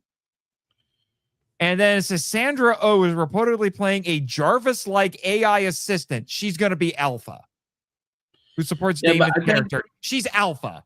But I think he's actually going to be like a Ranger, Zordon as a Ranger. So more like Zordon 2017 movie. Yeah. In the 2017 movie. Yeah. Yeah. And then it says, though unconfirmed, it falls in line with previous reports, which described it as a superhero adjacent feature that blended several genres, much like Everything Everywhere All at Once. The latest report goes hand in hand with a previous description of the film from Damon himself. While he remains secretive about the plot, Damon revealed in a recent interview that the Daniels pitched the project as The Breakfast Club meets Inception meets an anime film meets an episode of the John Oliver show that didn't get aired. That's what? Wow, So, that is quite the blender. Why don't you just say Power Rangers? Yeah, with the project featuring a young cast reportedly sporting color-coded costumes, as well as a high-concept sci-fi plot resembling Power Rangers, the dots are beginning to connect. Yeah, this just, like I said, this sounds like Power Rangers in all but name. Here's the crazy idea. Here's my crazy idea. Here's my crazy idea. Either this is a secret Power Rangers movie, or they're going to turn it into Power Rangers. Like maybe this reboot got canceled because they're making this movie. It sounds like Go-Go 5. Maybe. I don't know. But, Either that, or someone's going to go to them and say, "How about we pay you a little bit of extra money to do some redevelopment and turn it into Power Rangers?" Like they just tweak a few things and now it's Power Rangers. Would be the first time a project that started off as something else and then got made into some sort of a franchise entry. Yeah, I don't know, but as much Okay. And this says it's apparently going to involve global warming and time travel. Oh no! Of course. At least that's what they're thinking. So it's going to be stupid. And it says it may be sometime until we learn what the mystery project is called, but the overall plot is starting to come into focus. In addition to the latest news, the Hollywood Reporter originally teased that the Daniels' next ambitious endeavor would involve global warming time travel. The story is also apparently told through two timelines, one set in the 1980s and the other present day. THR added that the main teen protagonists are a part of the former timeline. Well, see, here you go. Someone just comes to them and says, let's tweak this a little bit more and actually make it Power Rangers instead of the 80s. It's the 90s. Now, it sounds to me more like it's Captain Planet meets the Power Rangers. Yeah, and that's happened before, sir. There we go. They can all morph, but then they fight kaiju, but they also combine their coins together into Matt Damon. Yes, do something. No, they combine the coin. They say they summon the Megazord like it's Captain Planet. By your powers combined, I am the Megazord. Well, here's something crazy here. Before Matt Damon, it was reported that Ryan Gosling was originally set to feature in the sci-fi film from the Daniels. Timing was reportedly a major factor in the mutual decision, as Gosling apparently wanted his role to be more significant, something the Daniels were open to, but such a change would have caused a delay in the production schedule.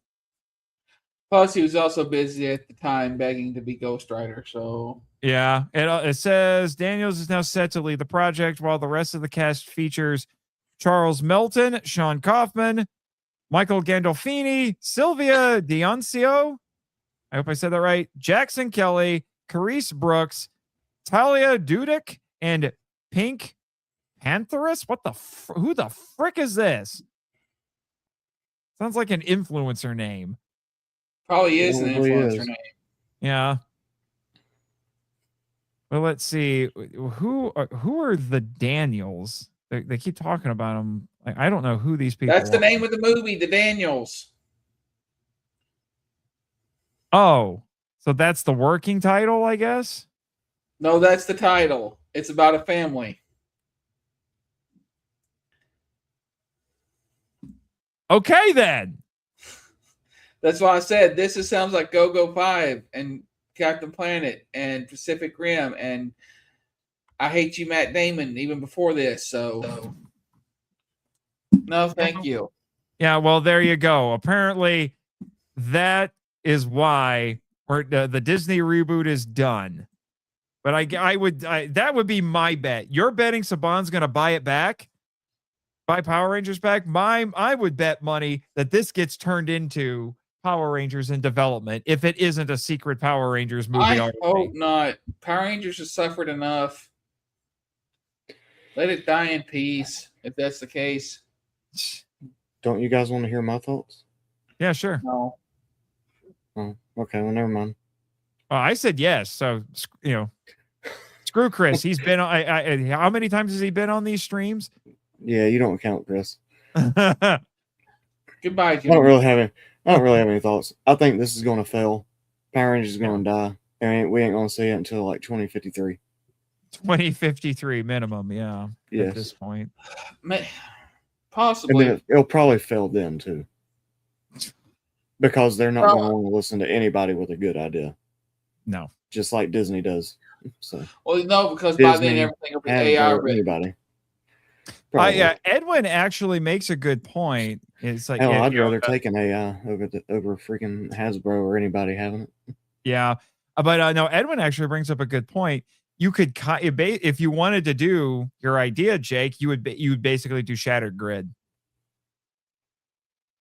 No, that'd take too long. Well, no, I mean, I think like you could truncate the story and still basically do Shattered Grid. Yeah, because Shattered Grid was the Power Rangers Crisis on Infinite Earth, and was better. It was, but they didn't have the anti-monitor. I would have the anti-monitor. You know what you do? This is what you do. You make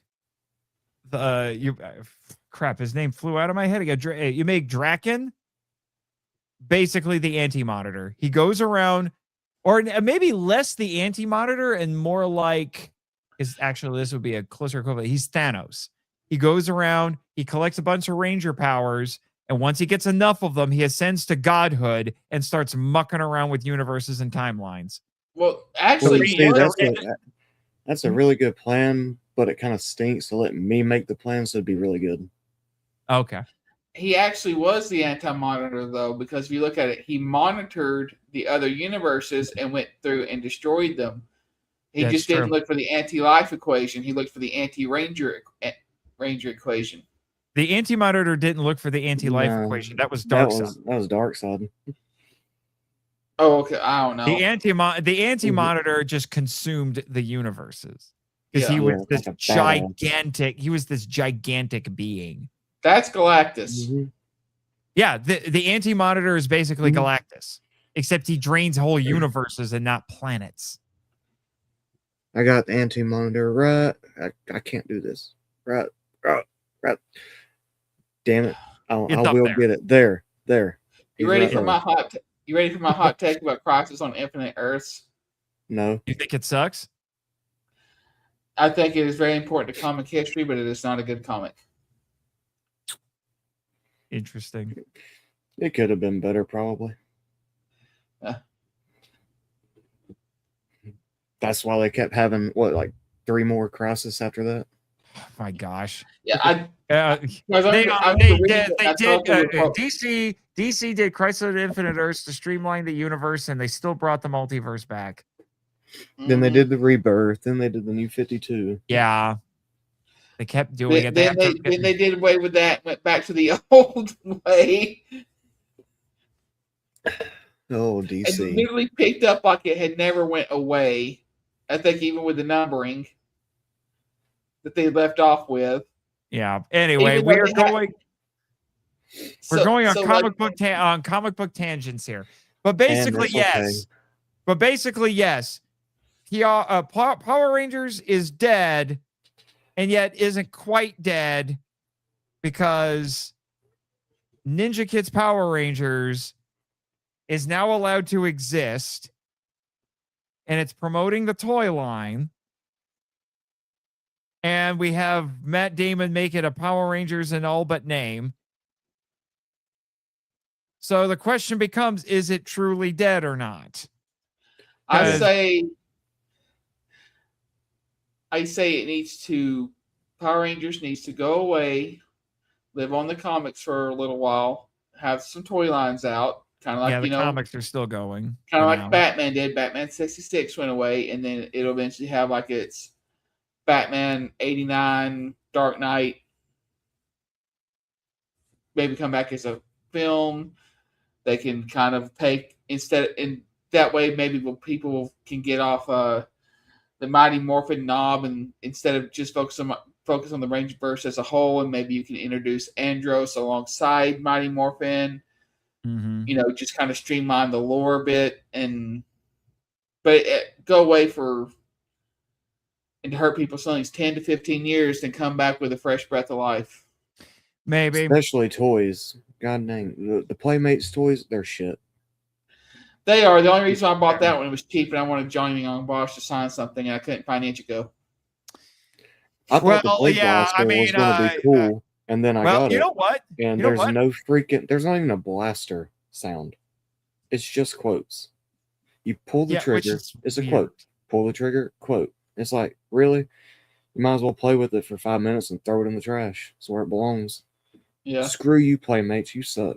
Screw you, Yeah, Hasbro. you know suck. what? I just out of curiosity, I'm doing a search to see if I can to see what the Lightning Collection Johnny Young Bosch Black Ranger goes for, because I have the one that's the Zach version. The problem is I'm not exactly sure. Okay, I'm guessing this one is the Johnny Young Bosch version. It's on Amazon. This may not be the best price because trust me, I've learned, how to shop for things like this. But if you want the Johnny Young Bosch Lightning Collection figure, it is $36, which is not as big of a markup as I thought. Yeah, but it's funny they didn't give him the power axe, which he did use. They gave him the freeze gun, which Zach used. Because Hasbro.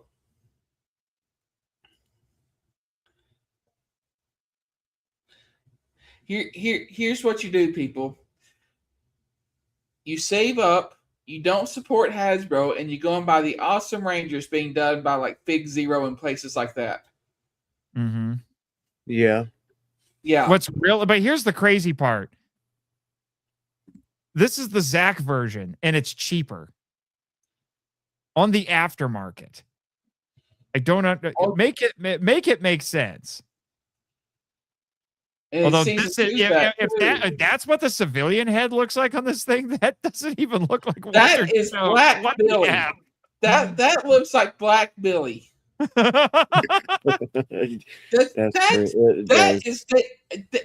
think they just black-faced the Billy Cranston head. Oh God. Yeah, I was gonna say this does not look Go like look up Billy. Go look up Billy. Lightning Collection Blue. Lightning Collection Blue. Yes. Let's see. Yeah. Well, that one has glasses, so I don't know how well that's gonna work here. Yes, it looks like they black-faced Billy. Okay. Wow. Let's see. Let's try this one. This is the the metallic armor version. That doesn't even what? That doesn't even look like. That's the Twilight armor. Yes. Oh crap. Okay. Anyway, what'd you say? What'd you say? Fig Zero? Yes. Go look up the Fig. Now they're expensive, but look at the quality. They're worth it. Like the 6-figure pack, I think, is like $300. Yeah, they are worth it. Yeah. Okay. Maybe I should just. They've already got Mighty Morphin out. Power Rangers They got Zero. They got Mighty Morphin. They got the movie versions, and now wow, they got I am not finding these at all. You may not find it on Amazon. Yeah, you probably won't find them on Amazon. I can send you a link. Yeah, hold on. I'm gonna stop sharing. The Zeo. They're putting out Zeo, which is out of stock. Zeo is out of stock, and was selling for $500. Oh, well, wait till you see the quality on these things. All right, no. So, all right, no, that's the Gold Ranger. I'm just going to start sending you some links for. Yeah, put it in the private chat. Put it in the private chat. I am.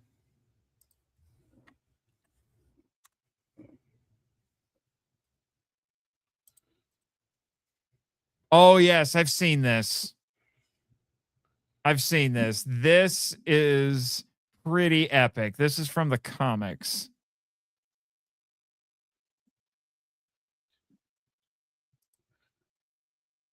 Yeah.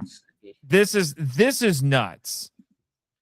Yeah, so it's like, yeah, it's $500, but I would pay it gladly. Well, this one is 185, but it's one figure. But this one is nuts.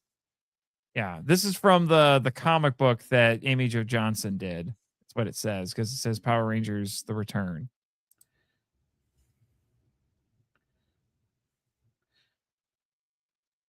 But I'm going to send you, like, they're doing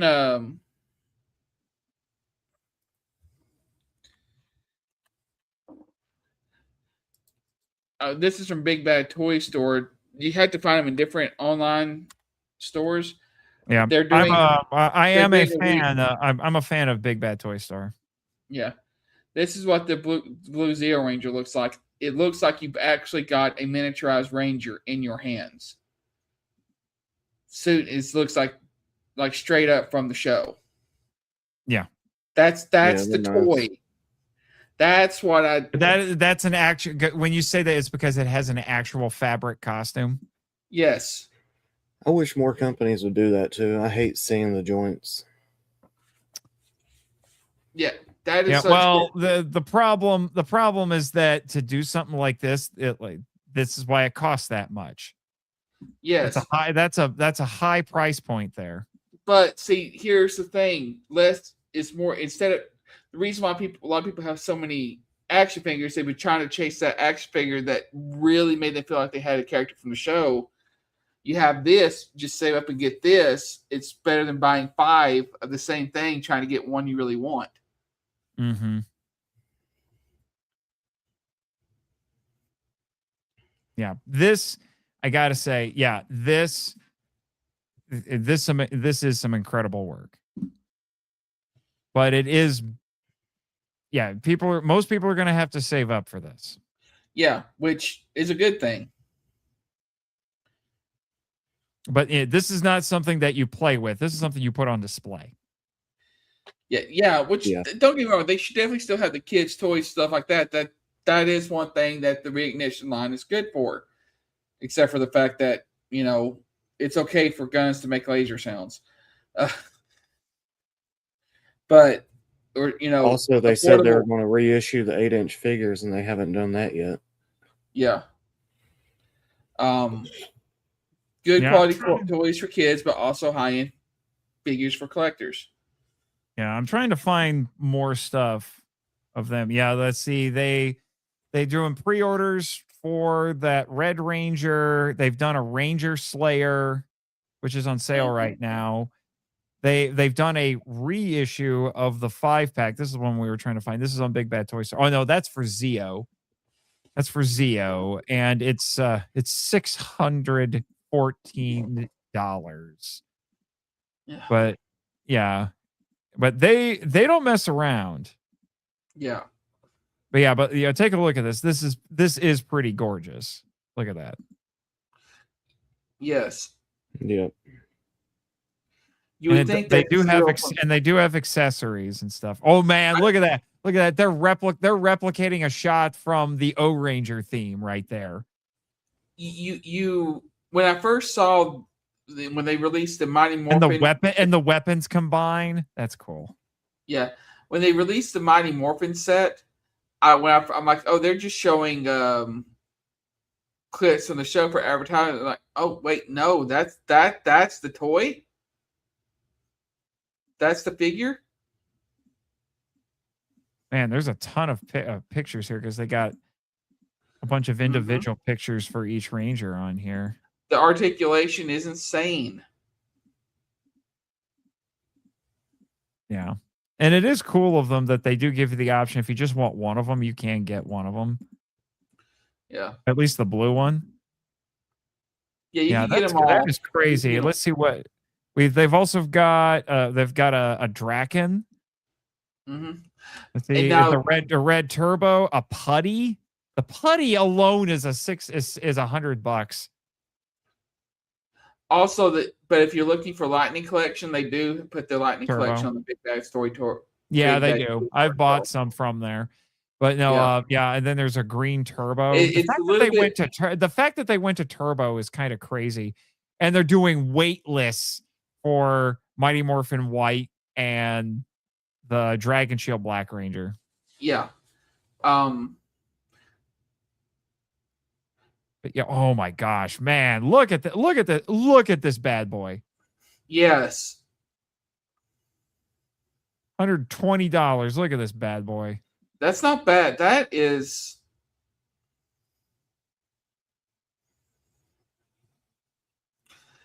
gorgeous. Highly posable. Look at that. That's crazy. Mhm. And Jay's like, well, I know where my money's going next. Yeah, 12. Oh, That's another reason it's expensive. It's 12 inches tall. These things are huge. Yeah. So, like I said, to me, it's worth it. 34 points of articulation. Mm-hmm. To me, that's worth it. But yes, definitely support the Big Bad Toy Store.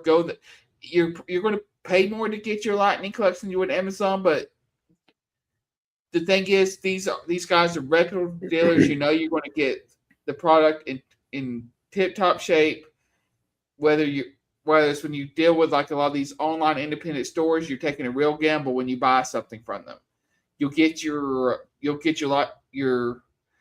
Oh my gosh, they still have the Street Fighter crossovers on here. Yes. I thought those were done. No, Man, I they still got want to get these. I still want to get these. I have the Ryu and the Chun-Li. I did not get Cammy or Ken. I may have to invest in these.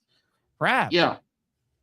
So yeah, definitely support the Big Bag Toy Store because you know you're going to get everything that you pay for with them. You take a gamble with some of the independent dealers on Amazon, like you're getting your Shadow Ranger without the Shadow Saber. Yeah, they've still got. Yeah, they still have some of the Ninja Turtles stuff. Mm-hmm. I was actually eyeballing. They had the Astro Megazord.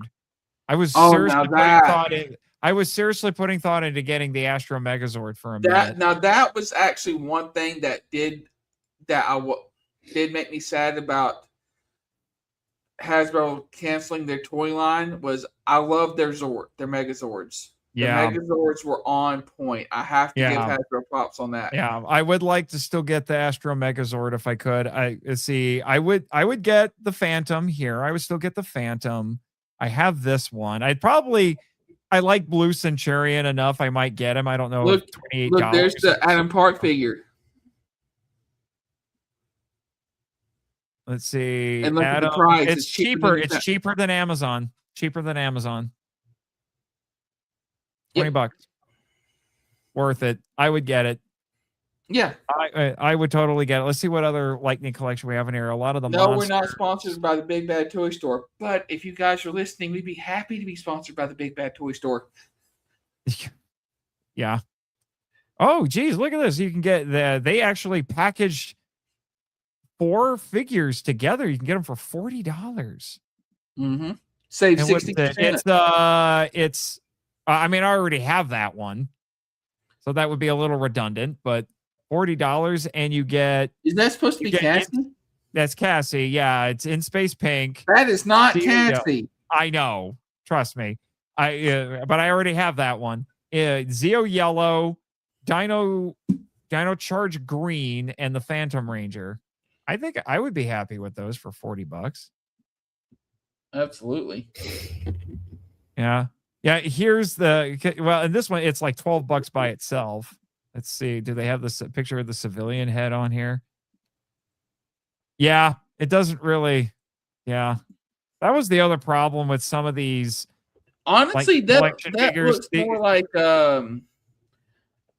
Hunter Demo, the pink Hunter Dino, red, our last Red Ranger. It looks more like her, which I'm not going to complain about, but it's not Cassie. Oh, Power Rangers Turbo Lightning Collection Invisible Phantom Ranger exclusive. Yes. That one I thought was cool. That one's pretty snazzy, and it's only $13 on this site. I have not looked at this in a while. Yeah. Oh. This is the only I'm gonna really out myself here. But man, I can't argue with this price. But this is the only in space Ranger I don't have, and I've hesitated to get him because there's 2 ways to get him, and I wasn't sure if I wanted him with the surf. I would go ahead and add to cart, sir, and treat yourself. I have the original Space Rangers with the gliders and the rovers. Look at Yeah, you. because the blue, right here, because this was the other way I could get it. This was the one, and this was the set I was leaning toward. Definitely Because get because I wanted Psycho Silver. Yes, Psycho Silver, the forgotten Psycho Ranger. Because he's not a real one. Yeah, but this I was the wanted one the Omega Rangers. Yeah, but this was the one that I was this was the one version of it that I was leaning toward, not the one with the surfer, the one with Psycho Silver. And then I would have it would be only. Well, I think there's only a handful of complete Ranger teams in the Lightning Collection. In Space is one of them, and that's the only one I need. And I will have 2 complete Ranger teams because I do have a complete original Mighty Morphin. Yeah, I'm mad they didn't complete Turbo. You have In Space that's complete, then you have 7 different versions of Mighty Morphin Power Rangers complete. Oh, this is another one. This is another one I want to get. Mezagog, one of the best villains in the franchise. I have this one. Pumpkin Rapper, who became strangely iconic. Yeah, let's see. This is Wave 11. Yeah, you get Dino Fury Red, a Cog, Dino Charge Pink, and the Wolf Ranger from Wolf, Force. Yeah. So, there you then go. they had the remaster. Oh, here you go. Some JDF action here. Oh, it's sold out. Never mind. All the JDF. I'd love to have the Alien Rangers too. Yeah. Yeah, you're probably never going to get those. It says waitlist. You're probably never going to get them. Oh, see, look at this. By itself, it's sold out, but you can get the 2-pack with the monster. All right. And here they did Lost Galaxy Pink, but it's not my girl. Of course not. I don't mind Kendricks. I don't mind Kendricks at all, but it's not my girl. That she looks terrible in that. Yeah, mode. that civilian head does look awful. Honestly, I left all the civilian heads. I left the civilian heads in the packages. I didn't even take them out. I don't typically use them. Now, what a lot of people were doing is, I know some Spider-Man figures, they had the civilian figures, and they would just take the heads off that. And oh my gosh. You got a wait list for this crazy thing. Oh my god. Hey, it was a crossover between Power Rangers and Turtles we wanted, and you will not bring dishonor on us. I've read the first 2 volumes. I've read the first 2 volumes. I'm well aware. But anyway, apparently I need to spend a little bit. I need to spend a little bit more time on Big Bad Toy Store because they've got the Lightning Collection on here that I would like to get my hands on. All right, but yeah, go figure. Like that one is still. Here you go. Here you go, Jake. Nope. Yes. Nope. Give me Johnny. Yes. Is it no? Oh, is it Daniel? Oh, it's Daniel. I want them all. Nah, I just want Johnny. What killed me is they canceled the Lightning Collection with just 4 of the Ninja Rangers. They had 2 left to do with the Cobra Kais, and they never did it. Yeah. 2 more. But to start getting us back on track so we can end this stream before next year. Yeah. But I do want to talk at least a little bit about the first episode of Ninja Kids, the Ninja Kids Power Rangers. Yeah. Did anyone else besides me watch it? You haven't seen it? No, I did not, because I've been busy. I haven't got to watch that, and I didn't get to watch the Zero episode. I've watched Teo and Kamen Rider ZEZTZ. Okay. I will. In which case, do we want to table those? Spoilers are fine. Spoilers are fine. Well, okay. I was gonna say we can table those until next week when everybody has seen it. It'll be okay. Okay. Well, I will say this: there's the not Ultraman, the Ninja Kidz Power Rangers thing. It's 9 minutes, and a ton of stuff happens in that 9 minutes. Crazy thing is, the first 30 seconds is just an introduction saying, "Hey, thanks for watching this, and thanks to Playmates for helping to make this possible." And then the last minute is a toy commercial. Yeah, the beginning was the kid's dad.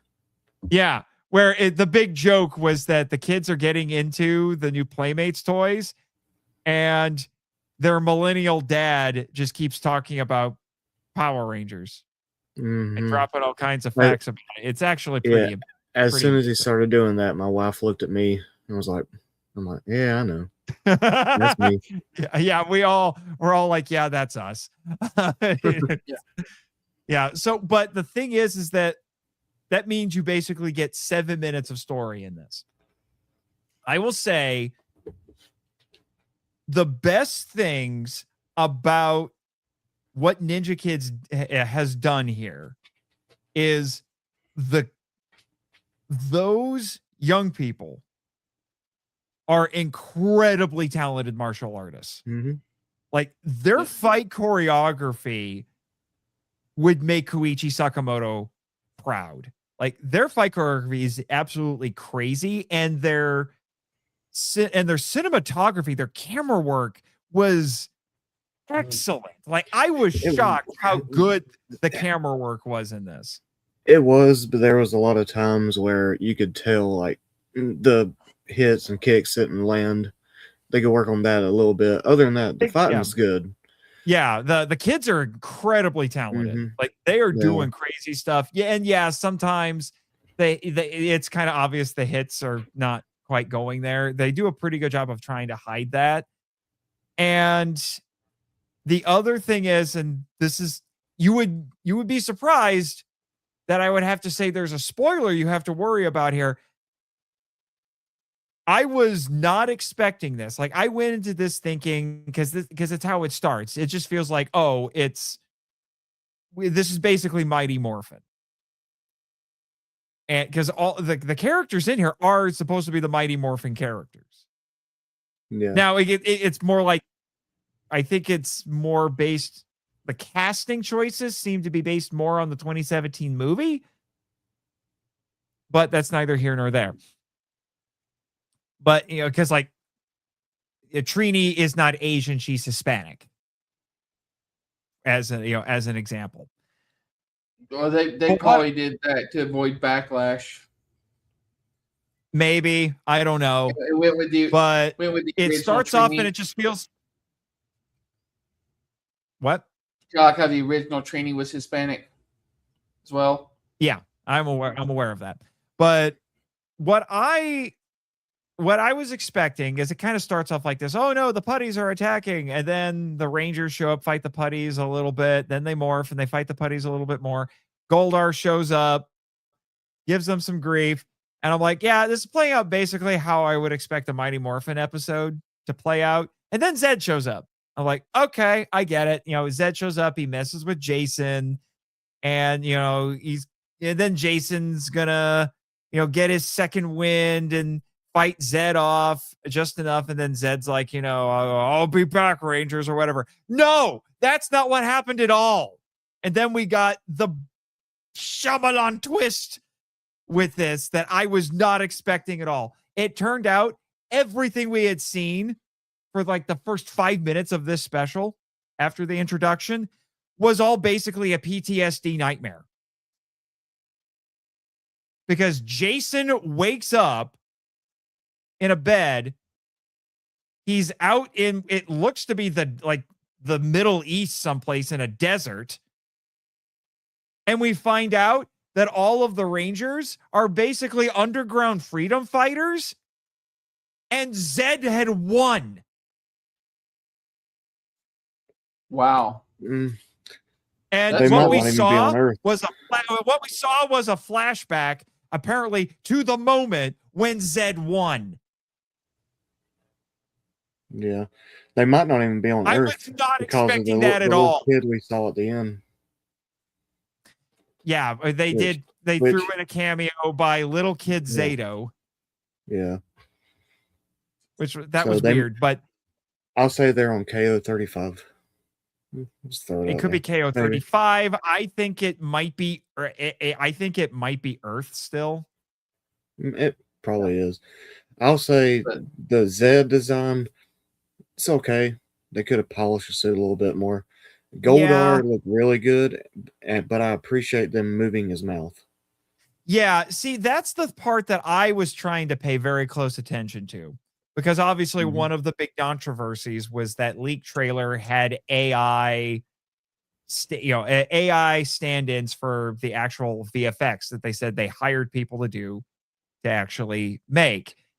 Yeah. I looked at this I was still seeing some chatter online where people were still thinking it's AI. I'm not convinced that it's AI unless the AI has really gotten that much better, because they had a guy in a Goldar suit on set and the suit does look really good, Mm-hmm. but they used CGI to animate Goldar's mouth to match the lines of the voice actor. And it matched them exactly. Now, some of the lip movements still looked a little odd, but his face is articulating the lines as you would expect them to. When it was close up, almost sideways, that looked really good. But whenever it was in front of him, a little from a distance, it kind of looked a little wonky.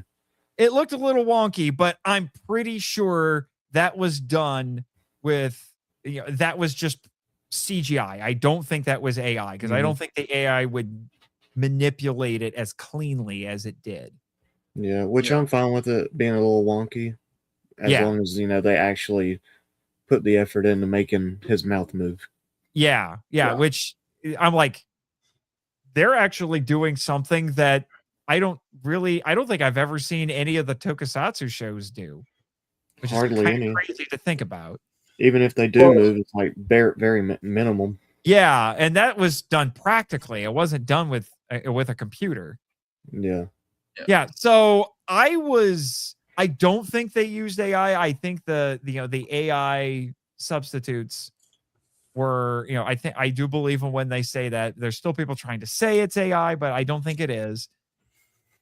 So this is whatever they're doing. I think it's supposed to be 10 episodes. What they're doing is more than just simply a little promotion for the new toy line. Like, the fact that they had this twist tells me they are doing more with this. Yeah. Simply promoting the toys. Like, they've got a story that they are working on, because they went in directions I was not expecting. Like, this is more ambitious than I thought it was, just off of this first episode. So I highly recommend it. Is it, it's the closest thing we're going to get to an actual Ranger show right now. And this first episode alone showed me that they're doing more with this than you would have expected. Yeah. We got some comments. Apparently, episode 2 drops on Tuesday. Tuesday? And okay. And it says they were on RAFCon, Zato's Planet from Dino Fury, I think. That would make sense. Yeah.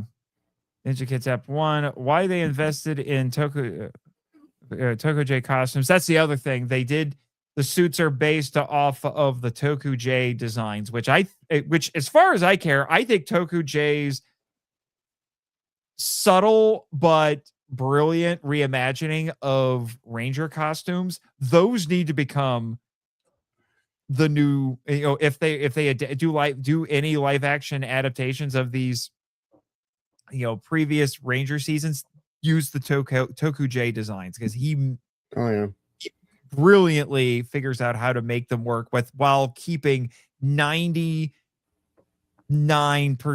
of the original design elements. Great camera work and sets. Only throw in that I am not sure it's AI. I am not convinced it's AI. They had to use AI to meet a deadline that they had. But I think it was just placeholders for the trailer. I could be wrong. Yes. Tuesday. Yeah, RAFCon. I may have to do some research into it just to make sure, but I don't think it's AI. If it's AI, that is the best looking AI effects I've ever seen. Well, I mean, it since they're fooled short, even me. And if it's fooling me, that's a little scary.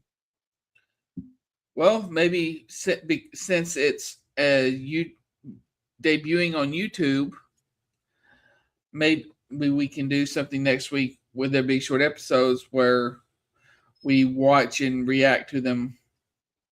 These little short episodes, and like I said, I've talked with Michael. Depending on how this whole Ninja Kids thing pans out, we may do some sort of a power trip episode on it.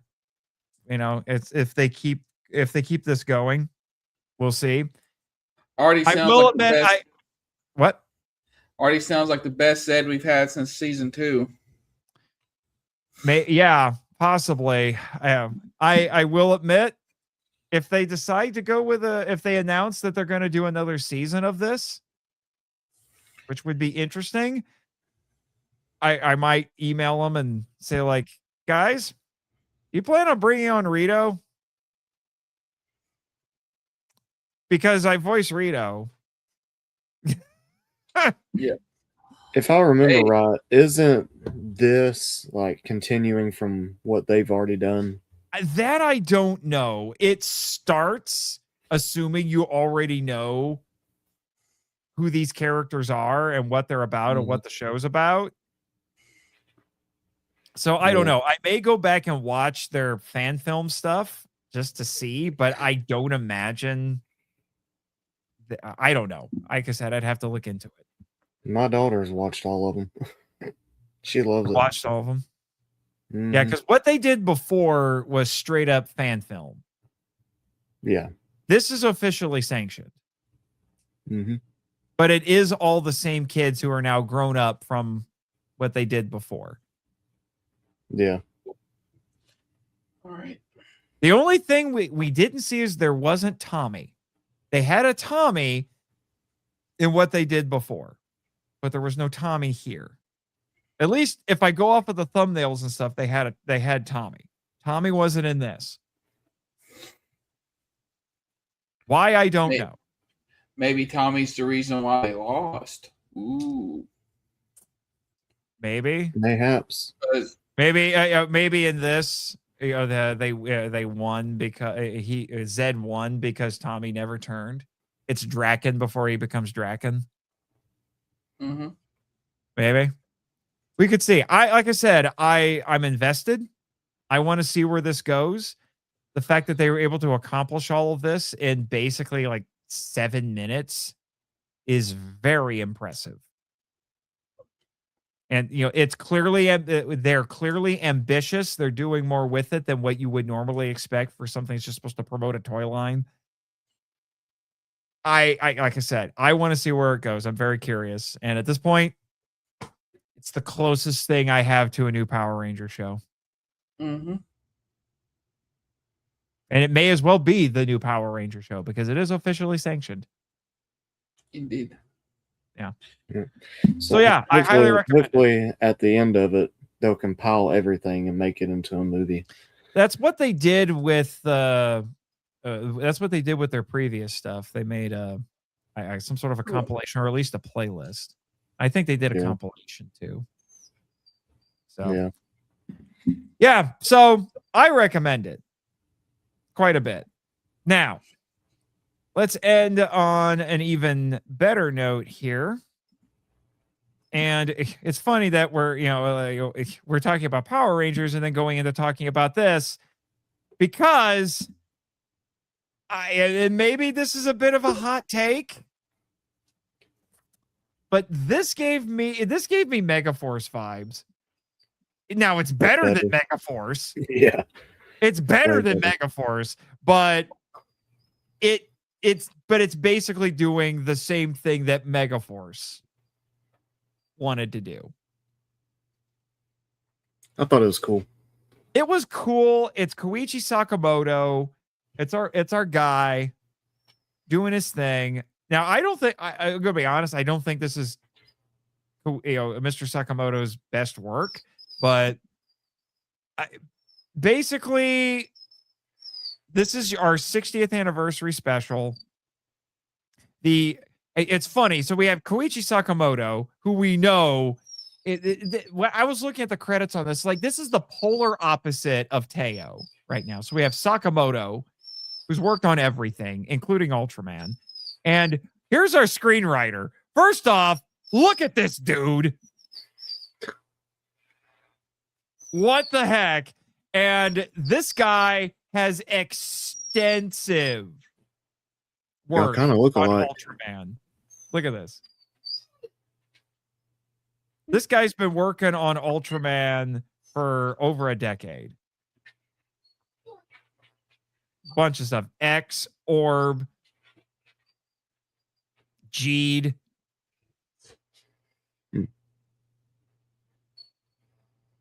Yeah, let's see. Z, although that's like their like tie-in audio drama stuff. Trigger. You're awake now. Yeah. So this guy knows Ultraman. Blazar, he wrote Blazar. Wrote for Blazar, he wrote for Omega. He could go help the people writing. He's written a bunch of he's worked on their on the Ultraman stage shows. Let's see. Yeah, he's got some other tokusatsu credits, but he's been primarily working on Ultraman. So this guy, it's the polar opposite. So this guy is right. This guy is writing, and he knows his Ultraman. Basically, the plot for this is really simple. It's really simple. What is it? Gavadon. Remember Gavadon? Chris? What now? You remember Gavadon from the original show? Gavadon? Yeah, it's the one that looks like a pillow that the little kid made. He was in Omega too. Yeah, he was in Omega. They brought him back a few times. So Gavadon, it's a variation of Gavadon because this Gavadon has wings and stuff. Well, the Absolutians figure out that Gavadon gives off radiation that can basically bring images to life, and they want to tap into that. So, what is that? Oh crap, I can't remember. He's been what is his name? Yeah, Diavolo. They've had him on a few times as a villain. So Diavolo kidnaps Gavadon to do that, to harness this power, and Gavadon was having a nice time with Ultrawoman Grigio, who is the sister of the two Ultras from Ultraman Rube. And then we get our obscure pick for the day. We get Ultraman Boy right here is in this. And if I remember correctly, I think, what was he? Well, yeah, I guess he was in like Mega Monster Battle, but so was everybody. But I think, what was he in? I thought he was in commercials. Series where he learns about the past Ultra. Okay, I'm thinking of a different Ultra. There's an Ultra who was in commercials, but like this is a really obscure pick to bring in here. And so it's interesting that they went with him. So they were there, they witnessed that, they get roughed up. Ultraman Zero shows up to put everything right. And he gets a visit from who I'm pretty sure is him from the future. And he gives him this new transformation device. It's basically a new toy that gives him yet another power up because this is because Zero is Bandai's favorite Ultraman. Because he has, oh my gosh, he has more power-ups than like 10 seasons of Power Rangers. And he gets another one, the Cosmo Rise. And the Cosmo Rise has a Megaforce gimmick. He can summon the powers of any past Ultra heroes. So he's Mega Silver. Gotcha. Well, except here's the thing. He doesn't just simply use their powers. He actually summons a construct of them. Oh, okay. So I think That's cool. he uses their attacks, but he summons a construct of them, and then they help, and then they assist him. And that's what the special basically turns into. Save Gavadon, protect Grigio and Boy, and use this new power-up, this new mysterious power-up that he doesn't know where it came from, so they build a little bit of mystery with that. And he just summons different Ultramen, Ultra heroes, to help him deal with Diavolo and his endless supply of goons. So New Generation Stars was setting up this special. Is basically what you're saying. Kind of, but he's not limited to just New Gen heroes. It's everybody, because this is the 60th anniversary special. And if you pay close attention to the summons that he does, you'll detect a theme with each of them. Now, first one he does is just Mebius by himself, just to show us what this thing can do. And then there was another one where he summoned 7 Omega, and who was the other one? Arc. Help me out. What? Arc? No, Not Arc. no, it was 7 and Omega, and Was it him. just 7 and And then Omega? just- and him. Yeah, and then And- just Arc. And okay. Yeah, okay. You got 7 and Omega plus him. And the theme for that one is they all have eye sluggers. And Blazar. Blazar, that's right. Yeah, well, Blazar was part of a different set. And then there was one where I'm like, oh, I know why you summoned. Oh, and then there was one where he summoned because Diavolo, once he had the power of Gavadon, brought a couple of kaiju to life, and one of them was Golza, I think is who it was. Yeah, Golza from Ultraman Tiga, because he was the first kaiju in Tiga. So he summons Tiga, Dinah, Trigger, and Decker to help him fight this Golza. So like, okay, I see what you did there. And then there was another one that was basically supposed to be like the grand finale when he fights Diavolo, where he summons the OG, Tiga, Zet, and Teo. So plus him. So like, oh, I get it. It's all the popular flagship characters plus Teo because he's the new guy. So you're getting all the heavy hitters there. All I get, which I like, is Zet that popular? Is he like the most popular guy from the current era? Is that why he's here? I guess he's more. I guess he really is more popular than I thought. But all right. And that's basically what it is. It's a bunch of cool effects, cool action with some of your favorite characters being summoned. Is it, like I said, it's the Megaforce gimmick. It's implemented better than Megaforce because I always felt like Megaforce was just cheap cosplay. It's not the actual characters.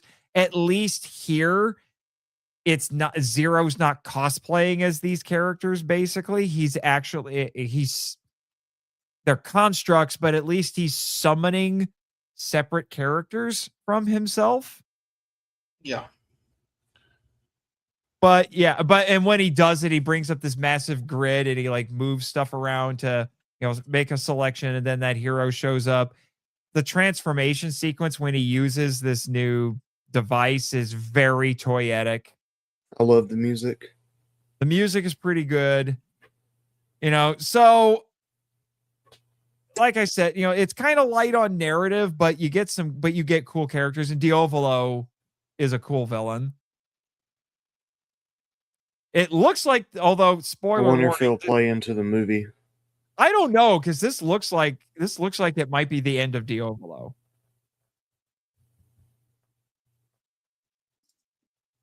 So I don't know. Do they have any screenshots from this thing? No, no, those are trailers. Yeah, those are trailers. We watched the trailers. Yeah. Let's see. Yeah. Yeah, right here. Yeah. Yeah, the Rise Cosmo Scanning. That's what it was called when he does it. Yeah. Oh, yeah. You have Gavadon C. And then, yeah, Golba or Golza. Where is that? Is the. Oh, I had a hiccup there.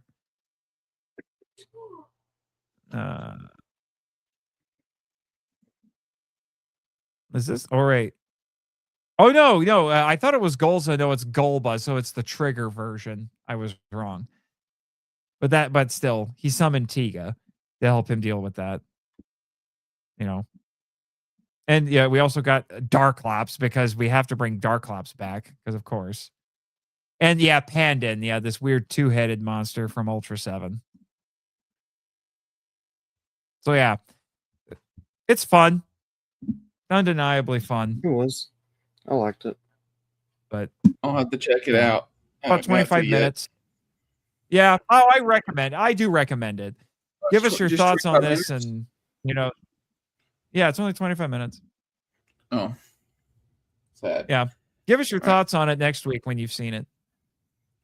Will do. And hopefully I'll have some news. I mean, I got us one step close. Just my Fan Expo exploits that will tie into the show. I was able to meet Johnny Young Bosch, which you saw the signature for.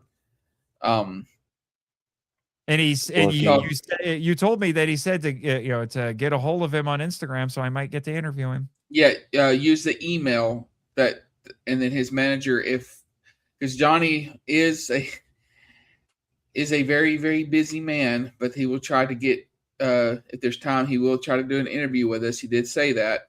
Mm-hmm. And he said that he would love to work with or actually be an official Kamen Rider, like in the show. Yeah, because he just voices one on the game, and it's a fighting game. He would actually like to, kind of like how he's voiced in Ultraman. He's been a Ranger. He would like to fit, on screen, be a Kamen Rider. And there's that. And I found out they weren't advertised, but we have two other Rangers there. Karen Ashley, who played Aisha, she's there selling some great merch. And then also the real Pink Ranger, Catherine Sutherland. Oh, is there. Yeah. Now, so I like Kimberly too, guys, but Kat needs more love. And hopefully I'm going to talk to them and see if I can get information so maybe we can talk to them on the show as well. Because they actually, Karen Ashley also, she was involved with the whole Masked Rider thing. And technically, Catherine Sutherland is involved with Metal Heroes. Because she voiced one of the generals in Forever Red. So technically. Yeah. Yeah. And in case anyone is wondering, just, to cover all our bases here, this is the game. She voiced Tesla, I believe. Yeah. This is the game. Yes. Yeah. Now I thought, I thought it had a subtitle, but no, it's just Kamen Rider Dragon Knight. And it was on the Wii and the DS, and he voiced the main character.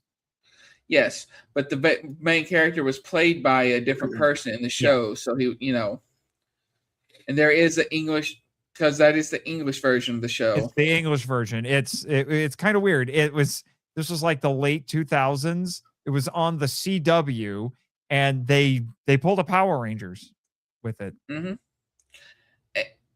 And also, Kamen Rider Dragon Knight has a connection to Guyver, specifically the Guyver 2 Dark Hero that's about to be released.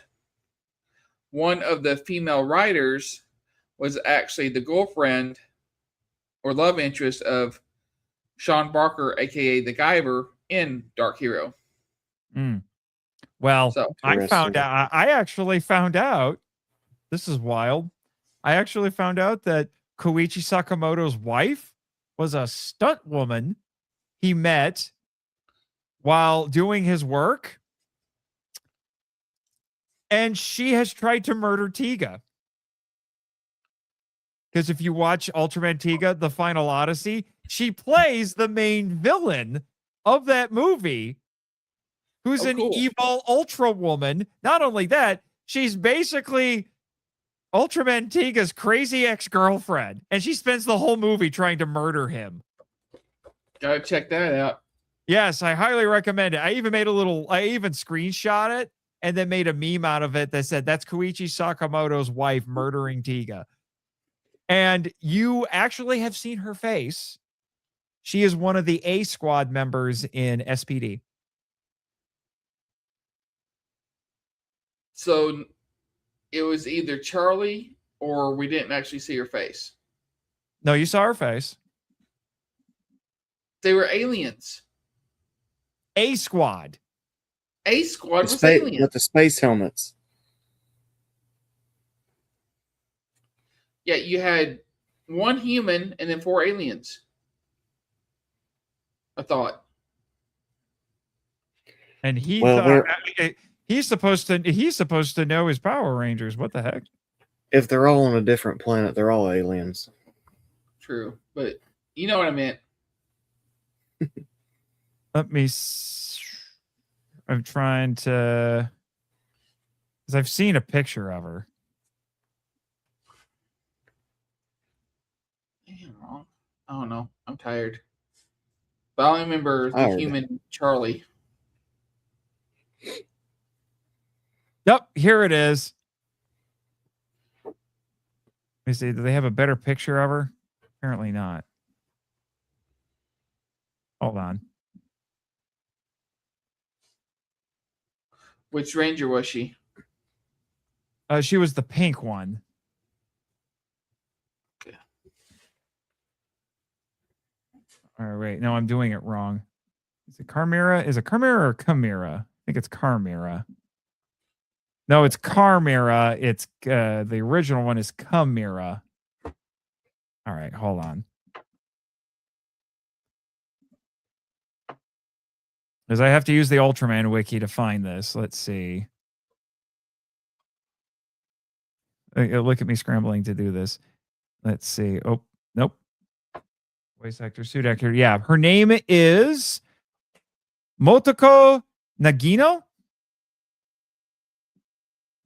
So I'll show you her entry on the Ultra Wiki, which actually has a better picture of her in character than the Power and then the Ranger Wiki does.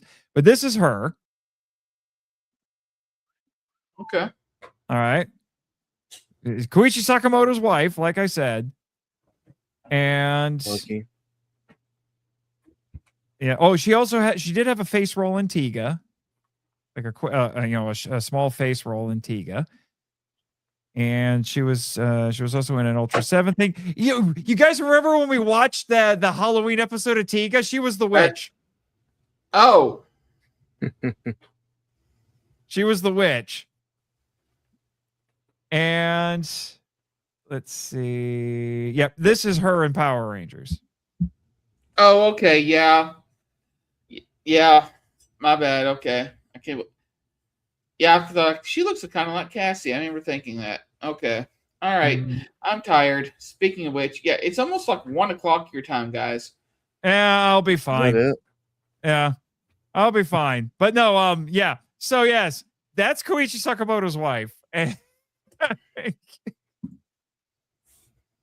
hey, Chris, tell Rose that Sasuke could knock out Vegeta with 1 punch. Oh.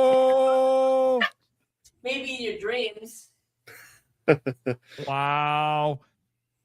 Anyway, I think we've covered basically everything. So yeah, watch. We'll follow up on Ninja Kids and watch the Zero special. Tell us what you think of it. So will do. And Sasuke couldn't even challenge Hiei, much less Vegeta. Oh, very true. Vegeta is the GOAT. All right. You know what? considering that we have Rose here with us, maybe she should get the last word on here. She should say, "And may the power protect you." So for the rest of us, what did we learn this week, gentlemen?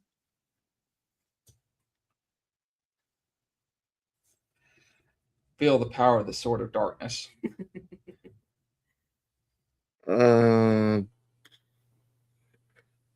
Wait till you see my lightsaber. Bet mine's bigger. Nate's dead. Your Schwartz is as big as mine. We're waiting on your line, Nate. I said it. Now you say, "May the power protect you." May the power protect you. Nice job. Thank you for listening to Henshin Power V3, a podcast produced and hosted by Nathan Marchand, Christopher Reiner, And Jake Hamber. If you'd like to send us feedback, we'd love to hear from you. So email us at henshin.power.v3@gmail.com. Follow us on X, the artist formerly known as Twitter. Thank you, Danny DeManna, where our handle is @HenshinPowerV3, and join our official Facebook groups, Power Rangers Legacy and the Marco Out Lounge. We also have a Discord server called the Marco Out Lounge. Check the show notes for links to all of them. Subscribe to us on Apple Podcasts, Spotify, YouTube, and other great podcatchers. The podcast logo was designed by Rebecca Hutchins. Follow her on Instagram at super_r_illustrations. Our theme song is a Joe the Hero remix by GVG Kid, which is based on a track from the video game Beautiful Joe. All film and audio clips belong to the respective copyright holders, and no infringement is intended or implied. Please rate and review us on Apple Podcasts, Spotify, and Podchaser to spread the word about the show. And until next time, Schwartz!